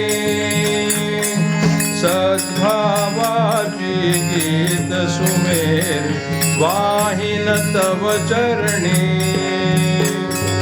नाथ नाम प्रभु मम वदनाने कधी न सोडावे हो नाथा कधी न सोडावे संतत संता संत संगी मन मन डोलावे यावे यावे दर्शन द्यावे हृदयी रंगावे हो नाथा हृदयी रंगावे पियुषाहुनी गोड गोडते बोलही बोलावे विश्वोदर भर संहाराचा संहरिता पहरी हो नाथा संहरिता पहरी माई कलहरी मनी विहारी हृदय घट्ट धरी धावरे पावरे जय जगदीश हरे हो नाथा जय जगदीश हरे जय जय जय जय विश्ववंदा गायन मंजुसळे आदिनाथा व्यंकट संता ओवाळीन आरती हो नाथा ओवाळीन आरती सुमती द्यावी विरती व्हावी लावीन ज्योती कर्पूर आरती ओवाळू देहीचा देह भाव जाळू तनु हे चंचल मन द्याहून चल भाव मोह मल जीवन व्याकुळ परितारक तुझी ममताळू देहीचा देह भाव जाळू भव हा दुस्तर दीन जनोद्धर यातून उद्धर विनवित किंकर व्यंकटनाथा जगपाळू देहीचा देह भाव जाळू वृथाभिमान देही ठेवून आजवरी जीवन तुकाचे म्हणून जे गती आता स्नेहाळू देहीचा देह भाव जाळू झांज झंझण चौघड दणण शंख फुंकून भाव उकलून फुले सुंदर शिवाहू देहीचा देह भाव जाळू कर्पूर आरती ओवाळू देहीचा देह भाव जाळू पुष्पांजली ही तुम्हा अर्पितो श्री व्यंकटराया भक्त तुमचा वास असू द्या माझ्या या हृदयात दीनदयाळा कुरे शरण तुम्हालो भक्ती भावे पुष्पांजली वाहण्यास जमलो मंद मंद मधुगंध सुवासिक फुलेही आणूने मधुर छाया सुंदर ऐशा तुळशी देऊनी किंचित सेवा वेळी वाकुळी घडली तव चरणी मान्य करून घ्या प्रेमे अमुती भक्तांची करणी भक्त वत्सला दीन दयाळा जगत पालका श्री गुरु यतिराया तव पदी वंदन करण्यास स्फूर्ती द्यावी या हृदयात पुष्पांजली तुम्हार्पितो श्री व्यंकटराया नित्य तुमचा वास सूद माझ्या या हृदया उठा उठा हो प्रदक्षिणा घालू व्यंकटासी प्रदक्षिणा हो करता करता विसरू देहासी आजवरी जरी पातक झाले अविचारी झाले प्रदक्षिणेचा समय शुभंकर पुण्य फळा आले ब्रह्मांडासी फेरी होई प्रदक्षिणा करिता गुरुदेवाचा महिमा मोठा जगताचा जनिता गोदाती गगने सरिता पदसागरी मिळते दयात बुडून मन मन काढू प्रदक्षिणा पुरती नाथांच्या पदकंजावरती लोटांगण घालू ब्रह्मानंदेना तुडोलू प्रसाद सुख सेवू उठा उठा हो प्रदक्षिणा घालू व्यंकटासी प्रदक्षिणा हो करता करता विसरू देहासी उठा उठा हो प्रदक्षिणा घालू व्यंकटासी माझी वाणी रंगू दे नित्य नामी तुझा माझा नित्य संग घडू स्वाम नित्य घडू दे निष्काम विश्व सेवा हीच माझी प्रार्थना एक देवा दृष्टी पुढं जो येई तोच देव मध्य हो प्रभु असा शुद्ध भाव दुःख सकलांचे प्रभोलया जाव सकल प्राणी हे सदा सौख्य पुराव रंक ही हे सर्व तुझे अंश विषम विषतेने करू नये दंश अशीच फुलू दे रे बाग तुझी छान जात सकलांची दृष्टी हे समान कर्म करताना दृष्टी चांगली दे कर्म करताना देह हा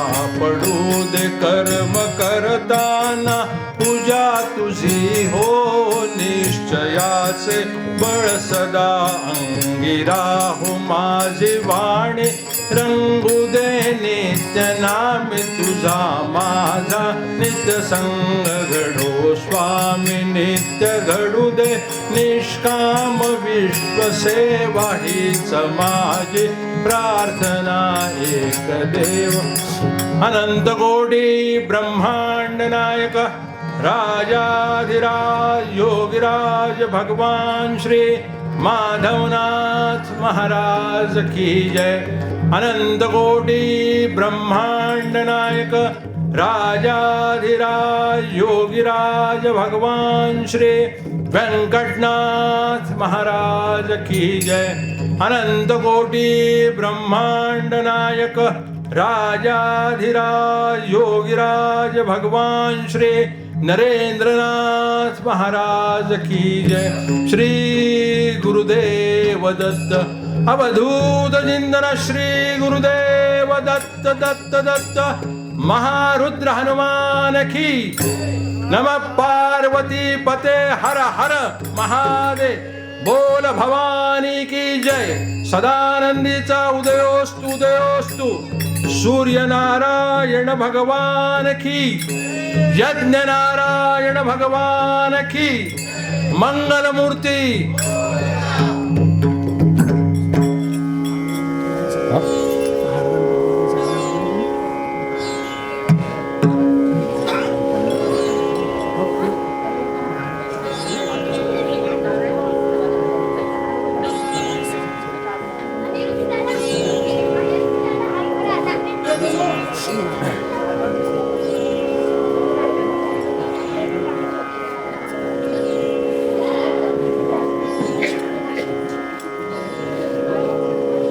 ज्यावेळी आपण आपलं स्थान ग्रहण करू शकता, ज्या चैतन्य श्री व्यंकटनाथ महाराजांचा अधिष्ठान किंवा त्यांच्या आशीर्वादाने, पूर्ण कृपेने आणि आज्ञेने या नाथ शक्तिपीठाच्या गुरुपर्वाचं दुसरा भाग अकोला इथून नाथ शक्तिपीठातून सुरू होत आहे. त्या नाथ शक्तिपीठाचं समस्त अधिष्ठानच चैतन्य व्यंकटनाथ महाराज आहेत. जवळपास शैक्षणिक शिक्षण घेत असतानापासूनच परमपूजनीय व्यंकटनाथ आणि किती उशीर केलास या एका प्रश्नाने ते अंतर्बाह्य चिडून गेलेत. उशीर कशाचा केला? मी कशाला उशीर करू? तुम्ही मला काय बोलावलं होतं की मी तुम्हाला बोलावलं होतं? तुमच्या आमंत्रणाने मी आलो नाही, माझ्या आमंत्रणाने तुम्ही आले नाहीत. मग उशीर केला, वाट पाहतोय, कसं काय शक्य आहे? आता तर या पृथ्वी तलावर कोणी साधू संतच नाहीत. फक्त आत्ता अलीकडचे जे काही स्वामी विवेकानंद होऊन गेले तेवढेच काय ते खरे. बाकी हे सर्वजण जे आहेत ना ते नाही, साधू या पात्रेला योग्यच नाहीत. देवावर मुळीच विश्वास नव्हता. आणि आज गुरुपीठावर व्यंकटनाथ महाराजांच्या पूर्ण कृपेने, आज्ञेने आपल्या सकलांचं दुःख निवारण करण्यासाठी नरेंद्रनाथ महाराज विराजमान आहेत. तेव्हा कोणीच साधू असत नाही किंवा प्रत्येक माणसामध्ये व्यवहारापुरतं डोकावून बघायचं. शिक्षण व्यावहारिकच होतं, व्यवसायाने चार्टर्ड अकाउंटंट आणि व्यावहारिक शिक्षण होतं. समोरचा माणूस आपल्याला काय देऊ शकतो किंवा तो कितपत त्याची बॅलन्स शीट स्ट्रॉंग आहे की वीक आहे, त्या व्यवहाराचं शिक्षण. आणि आज दृष्टी पुढती येई तोच देव, मदीय हो असा प्रभू शुद्ध भाव. आज समोर जो आला त्यात देव पाहतात, स्वतः देव आहेत. पण दृष्टी अशी आहे की समोरच्या प्रत्येकाच्या अंतःकरणातल्या देवाला असामान्यांचं गुणगान गाण्यापेक्षा जे सामान्य आहेत, मातीत ज्यांचे जन्म मिळाले त्यांना थोडं उचलून घ्यावं, हे फार मोठं कठीण असतं. आमच्या सगळ्यांचेच जन्म मातीत मिळालेले आहेत. व्यवहारातलं उदाहरण घ्या, एक गोंडस मुलगा असतो, छान पोशाख केलेला आहे, छान अगदी प्रसाधनाने शृंगारलेला आहे, कोणी उचलून घेतं कडेवर. भारी असला चांगला तरीही उचलून घेतं, त्याचं कोड कौतुक करतात. पण एखादा असा रस्त्यात मातीत मिसळून येऊ द्या बरं, त्याला कडेवर घेतलं तर आपले कपडे खराब होतील का? जो महाराजांना त्रास होतो तो त्यांचा नसतो, तो आमचे जन्म मिळालेले जे आहेत. म्हणजे गाडगे महाराजांची पुण्यतिथी या सप्ताहामध्ये होऊन गेलेली. मी जातीचा धोबी देवा धुईन कपडा मळलेला, हे आमचे जे अंगवस्त्र आहेत काम क्रोधादी विकारांनी मळलेले, ते नाहीसे करावेत यासाठी त्यांचं अवतार कार्य. आणि म्हणून महाराजांनी त्यांच्यात व्यावहारिकतेपासून आध्यात्मिकतेपर्यंत जो बदल घडवून आणला, त्याचं अगदी पारदर्शक वर्णन पहा. त्याला सुद्धा मोठं धाडस लागतं की मी हा असा होतो आणि आज असा आहे, आज असा आहे सांगण्याची आवश्यकताच नाही, पण हा मी असा होतो एक वेळ. ही पारदर्शक कबुली आपल्याला परमपूजनीय नरेंद्रनाथ महाराजांच्या चरित्रामध्ये किंवा त्यांनी लिहिलेल्या योगेश्वरानंदांच्या छायेत पाहायला मिळतं. प्रसंग असा घडला होता की 700 किलोमीटरचं अंतर, नागपूर आणि देवगारंगारी. मित्राच्या सांगण्यावरून काय कडी वाजवली, मित्रांकडे दुपारी गेलेत महाविद्यालयातून, कडी वाजवली, उघडायला उशीर लागला. का रे दरवाजा उघडायला उशीर लागला आणि तुझ्या डोळ्यात पाणी कसं? अरे बापरे, तुझा गाल केवढा लाल झाला नाही, बोट उमटले तर. कोणी मारलं तुला? आतमध्ये सटकन गेले, डोकावलं, कोणीच नाही. अरे आतमध्ये कोणी नाही, तुला मारणार कोणी नाही, कोणी मारलं? आणि महाराजांनी मारलं. कुठे आहे महाराज? असं मारत असतात का राक्षसी? म्हणून ते इथे नाहीत. मग इथे नाहीत आणि मारलं?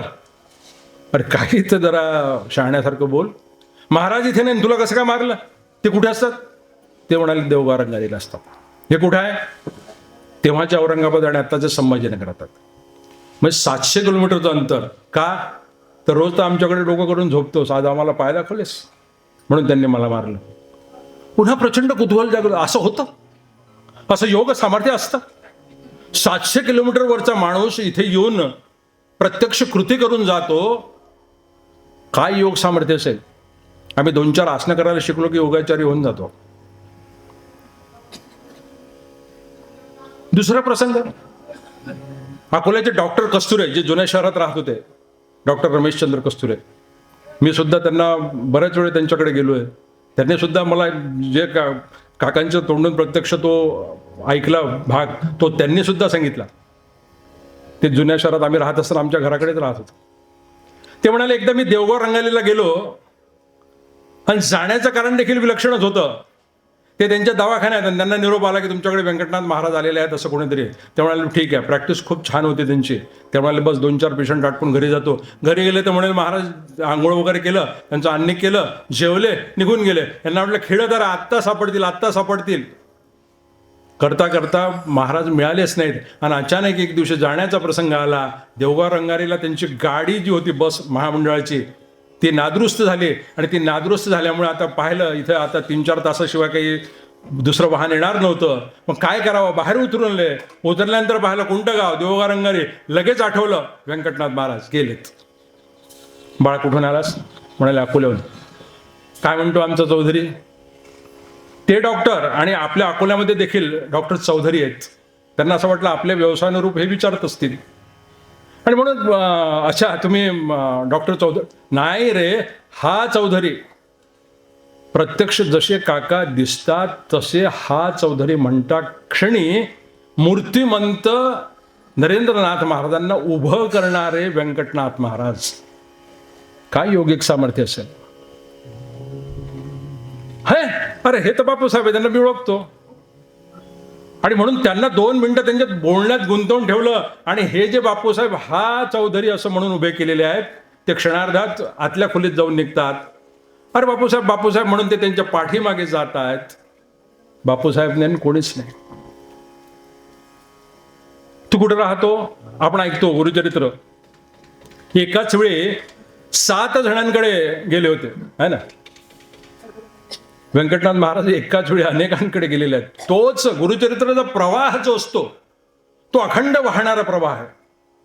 गुरुकृपेचा झरा हा जो आहे, प्रवाह आहे, अखंड वाहतो. आणि झुळझुळते प्रवाहात आपण फक्त सुसनात व्हायला हवं. वाहतो तर आहेच आहे. षटचक्र जागृत केली त्यांची. लाल अंगठी दिली एका साधूने आणि सांगितलं की आम्ही खूप उपाशी आहोत, खूप भूक लागलेली आहे आणि बाळ एक करशील, आम्हाला जेवायचं आहे. अरे लगेच आणतो, तुम्ही उपाशी आहेत ना, ताबडतोब आणतो. बाळा आम्ही खूप उपाशी आहोत, लक्षात घे. आम्ही जेवलो नाहीत तर आम्ही इथे कोसळून पडू शकू, इतकी भूक लागलेली आहे. पण आमची अट आहे जेवणापूर्वी. म्हणाले काय. म्हणाले मी जसं सांगितलं तसं जर करण्याचं वचन देशील तर मी जेवतो. हां काही म्हणा, तुम्ही काही सांगा. ही लाल अंगठी होईपर्यंत तापवायची आणि 6 ठिकाणी मी खुणा करून देतो, तिथे ही तापलेली अंगठी लावायची.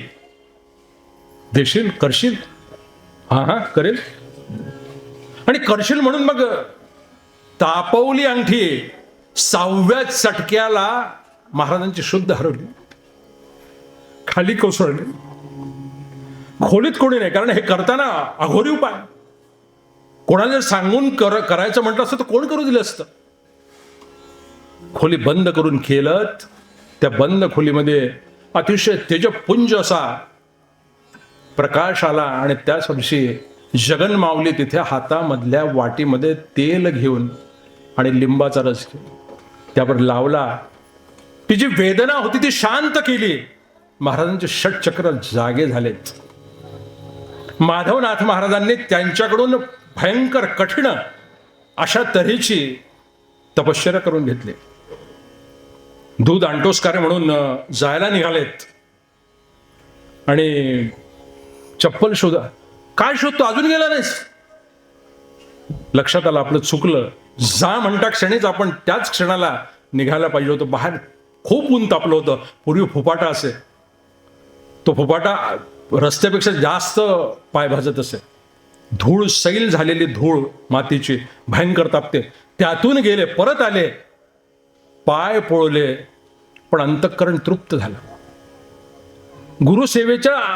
गुरुसेवेच्या संधीनं स्वतःचं अंतःकरण शांत झालं, तृप्त झालं. पायाची वेदना कुठे गेली माहीत नाही. आणि नंतर मग परिस्थिती अशी झाली की तव कंटक पायी ऋतदा वेदनाचं प्रभूच्या चित्ता. व्यंकट महाराजांना झालेली वेदना माधवनाथांच्या अंतःकरणात पोचली. आणि पुढे त्यांनी नरेंद्रनाथ महाराजांना जेव्हा घडवलं तेव्हा महाराजांची वेदना व्यंकटनाथ महाराजांची झाली. सांगितलं की येईन तुझ्याकडे. अरे न यायला काय झालं? म्हणाले मी इथं नाही राहत, तिकडे लंडनला. हा मग येऊ ना, पण मग ते तुम्हाला दोन दिवस कशाला लागतात रे? 12-15 मिनिटं, जास्तीत जास्त 10-15 मिनिटं. 10-15 मिनिटं गेले. 12 मिनिटामध्ये एवढं मोठं अंतर कापून परत आलेत. ह्याला म्हणतात यौगिक सामर्थ्य. नाथ पंथाच्या प्रत्येक नाथ गुरूंमध्ये असलेलं हे जे योग सामर्थ्य आहे, या योग सामर्थ्याचे अद्भुत आहे. हे योग सामर्थ्य तपश्चर्याच्या बळावर त्यांनी प्राप्त केलेलं आहे. सहज तसं नाही. आणि मग तपश्चर्या करवली. तपश्चर्या करून जेव्हा परत आलेत, जेव्हा पीठावर त्यांना बसवलं आणि कार्याची आज्ञा झाली, तेव्हा देवगाव रंगारीवरून त्यांनी विभूती देऊन सर्व पीडिता विभूती दे, सर्व पीडितांना विभूती दिली. त्यांच्या वेदना शांत केल्या, त्यांना सन्मार्गी लावलं. प्रत्येकाकडून यज्ञ याग आणि त्यानिमित्तानं हवन करून घेतलं. नामस्मरणाचं महात्म्य वाढलं, पंथ परंपरेचं महात्म्य वाढवलं. एकदा असंच त्यांच्याकडे 3 फकीर आलेत. ते 3 फकीर आल्यानंतर बाहेर लोक जमले होते उत्सवाच्या निमित्तानं. आणि पुढे ते 3 फकीर आलेत. हमने सुना है कि वेंकटनाथ महाराज यही रहते हैं, कि यही सही है? हाँ हाँ यही रहते हैं. हाँ बुलाए हम महाराज जी को. नहीं महाराज जी को मत बुलाओ, उन तक संदेशा पहुंचा दो कि बाहर 3 बैरागी आए हैं. वेंकटनाथ महाराज आतल्या खोलीत होते. त्यांच्या कानांपर्यंत तो आवाज झाला, ओळखलं. बाहेर आले, हात जोडले. जरा भीतर तो आइए महाराज. हम भीतर आएंगे मगर हमारी एक शर्त है. सुनते हैं कि आप इच्छा भोजन देते हो. तो बोले हाँ महाराज, आप जो चाहे आप इच्छा व्यक्त कीजिए, हम आपको भोजन देंगे. देखो बात तो बहुत बोल रहे हो पर नाम नहीं कहना. ये तो हम चले जाएंगे, हमको क्या. आ जा, आपके दरवाजे पे खड़े हैं. दर पर हम बहुत दरवाजे हैं. नहीं महाराज, आप तरीक बोल के तो देखिए. देखो गाँव वालों, ये आप सबके सामने आपके महाराज जी कह रहे हैं. अरे गाँव वालों, जरा उनसे कह दो. अरे गाँव वालों, जरा उनसे कह दो, द्वारे तुम्हारे फकीर खड़े हैं, द्वारे तुम्हारे फकीर खड़े हैं. अरे महाराज जी, आप बताइए तो सही, आपको क्या इच्छा भोजन होना है? हम सही में कहते हैं कि आप जो बोलेंगे वो ही करेंगे. ऐसा नहीं दाल चावल, नहीं तूप रोटी, नहीं दाल चावल, नहीं तूप रोटी.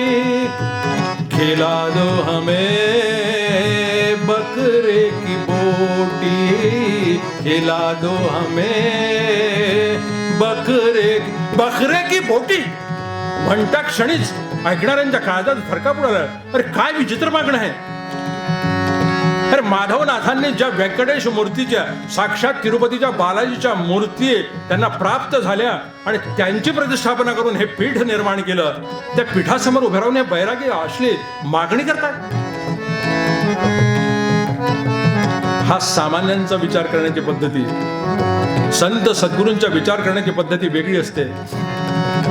ज्या अर्थी माझ्या माधवनाथांनी स्थापन केलेल्या गुरुपीठावर समोर उभं राहून हे जर अशी मागणी करत असतील आणि यांची जीभ झडत नसेल किंवा यांची वाचा बंद होत नसेल, म्हणजे हेही कोणीतरी अलौकिकच आहेत.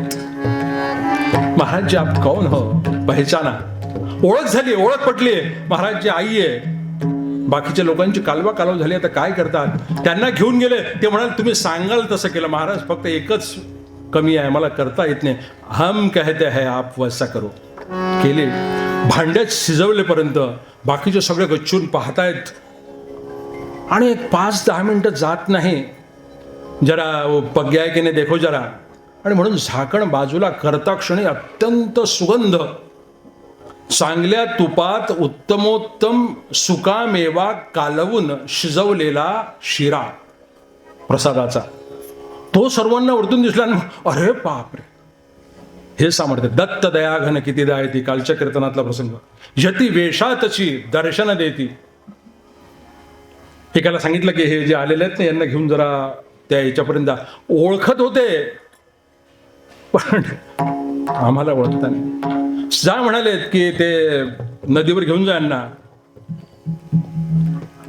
महाराज आपल्याला यांना नदीवर घेऊन जात आहेत, सांगतायत. यांनी कपडे घेतले, टॉवेल घेतला, सोबत गेले.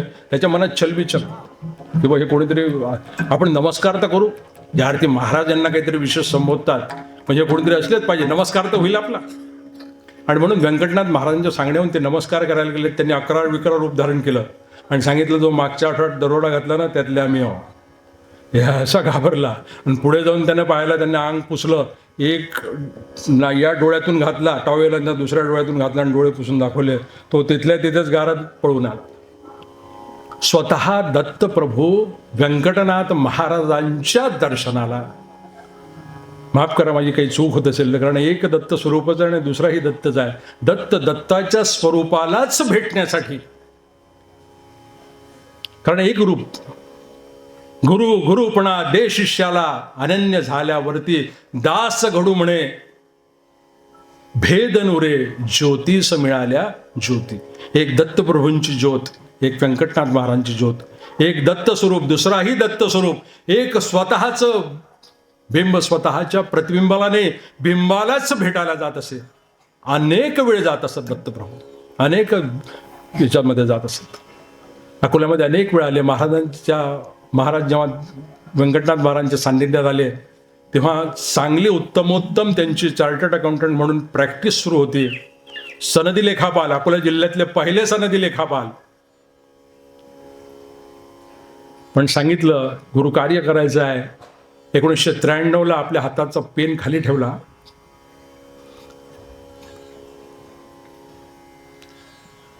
अकोला इथून 93 गुरुकार्याचा पुढचा भाग सुरू झाला. महाशिवरात्रीला व्यंकटनाथ महाराज समाधीस्थ झाले, दत्तात्रय स्वरूपी झालेत आणि तेच दत्तात्रय स्वरूपी होऊन गेलेत. आणि सांगितलं मी बोलला तू बोलशील, तू बोललास मी बोलेन. जे मी चाललो तू चालला, तू चालला मी चाललो. पुन्हा गुरु गुरुपणा दे शिष्याला, अनन्य झाल्यावरती दास गणू म्हणे. भेद नुरे ज्योतिष मिळायला गेला. ज्ञान देण्याचा प्रसंग तुम्ही कालच ऐकला. क्षणात ज्ञान. काय ते सोपं असतं. एका हाताने भाता पकडायचं आणि दुसऱ्या हाताने हे बटणं असे फिरवायचे, झाली पेटी वाजवणं. एक सेकंदाचाही काही अंश. वेगवेगळे राग आहेत. इथे जाणकार संगीताचे बसलेले आहेत. 40 प्रकारचे राग आहेत. सर म्हणाले की बा मंद्र सप्तकातल्या 6 पासून तार सप्तकाच्या 6 पर्यंत त्यांचा आवाज ही पीच आहे. ज्ञान व्यंकटनाथ महाराजांची ज्ञान देण्याची पद्धत अशी. आणि सांगितलं की ज्ञान कसं मिळतं. महाराज विचारत होते, तू काहीला कधी वासरू झोमताना पाहिलं? तसं सद्गुरूंना जर झोमलं तर त्यांना ज्ञानाचा पाना अनावर होतो आणि ते ज्ञान देतात. असे चैतन्य व्यंकटनाथ महाराज, त्यांची पूर्ण कृपा या नाथ शक्तिपीठावर आहे.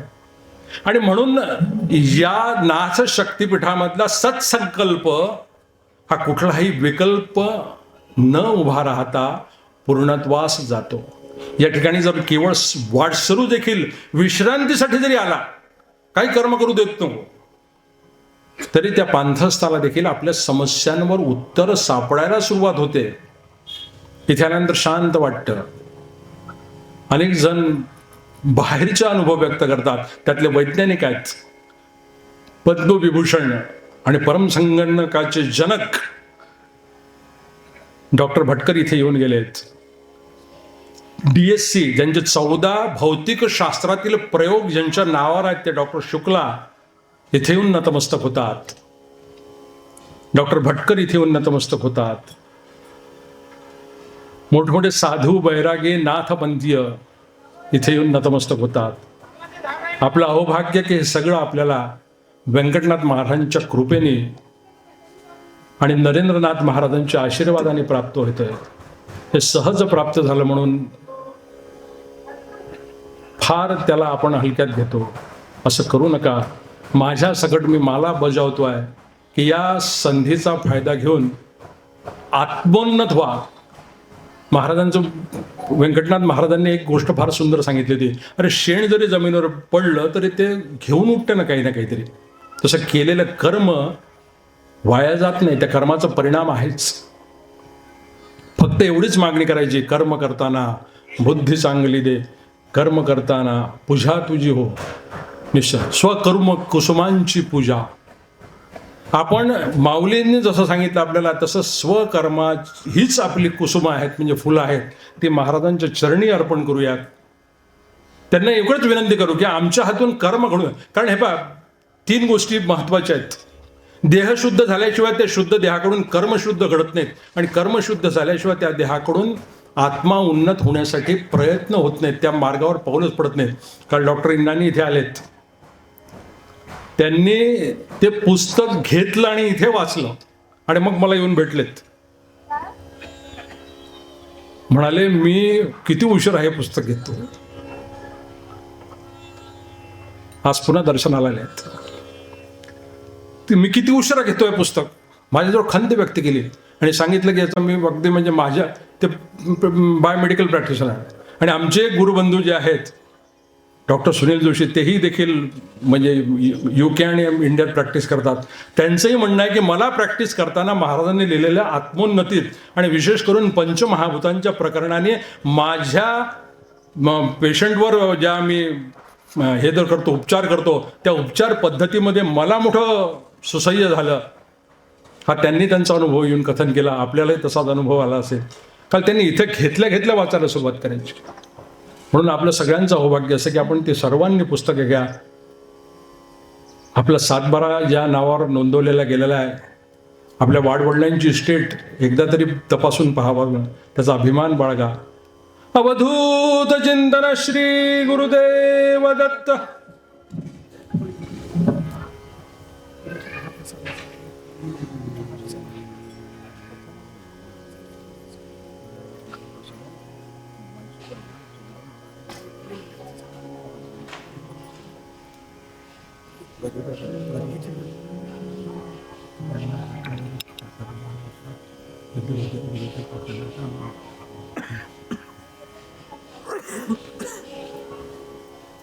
आता आपल्याला जागीच आपल्या प्रसाद वितरण केला जाईल.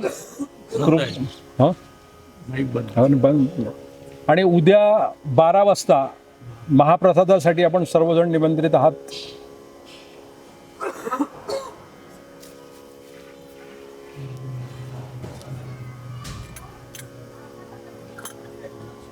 हा द्यायचा का प्रसाद? हो.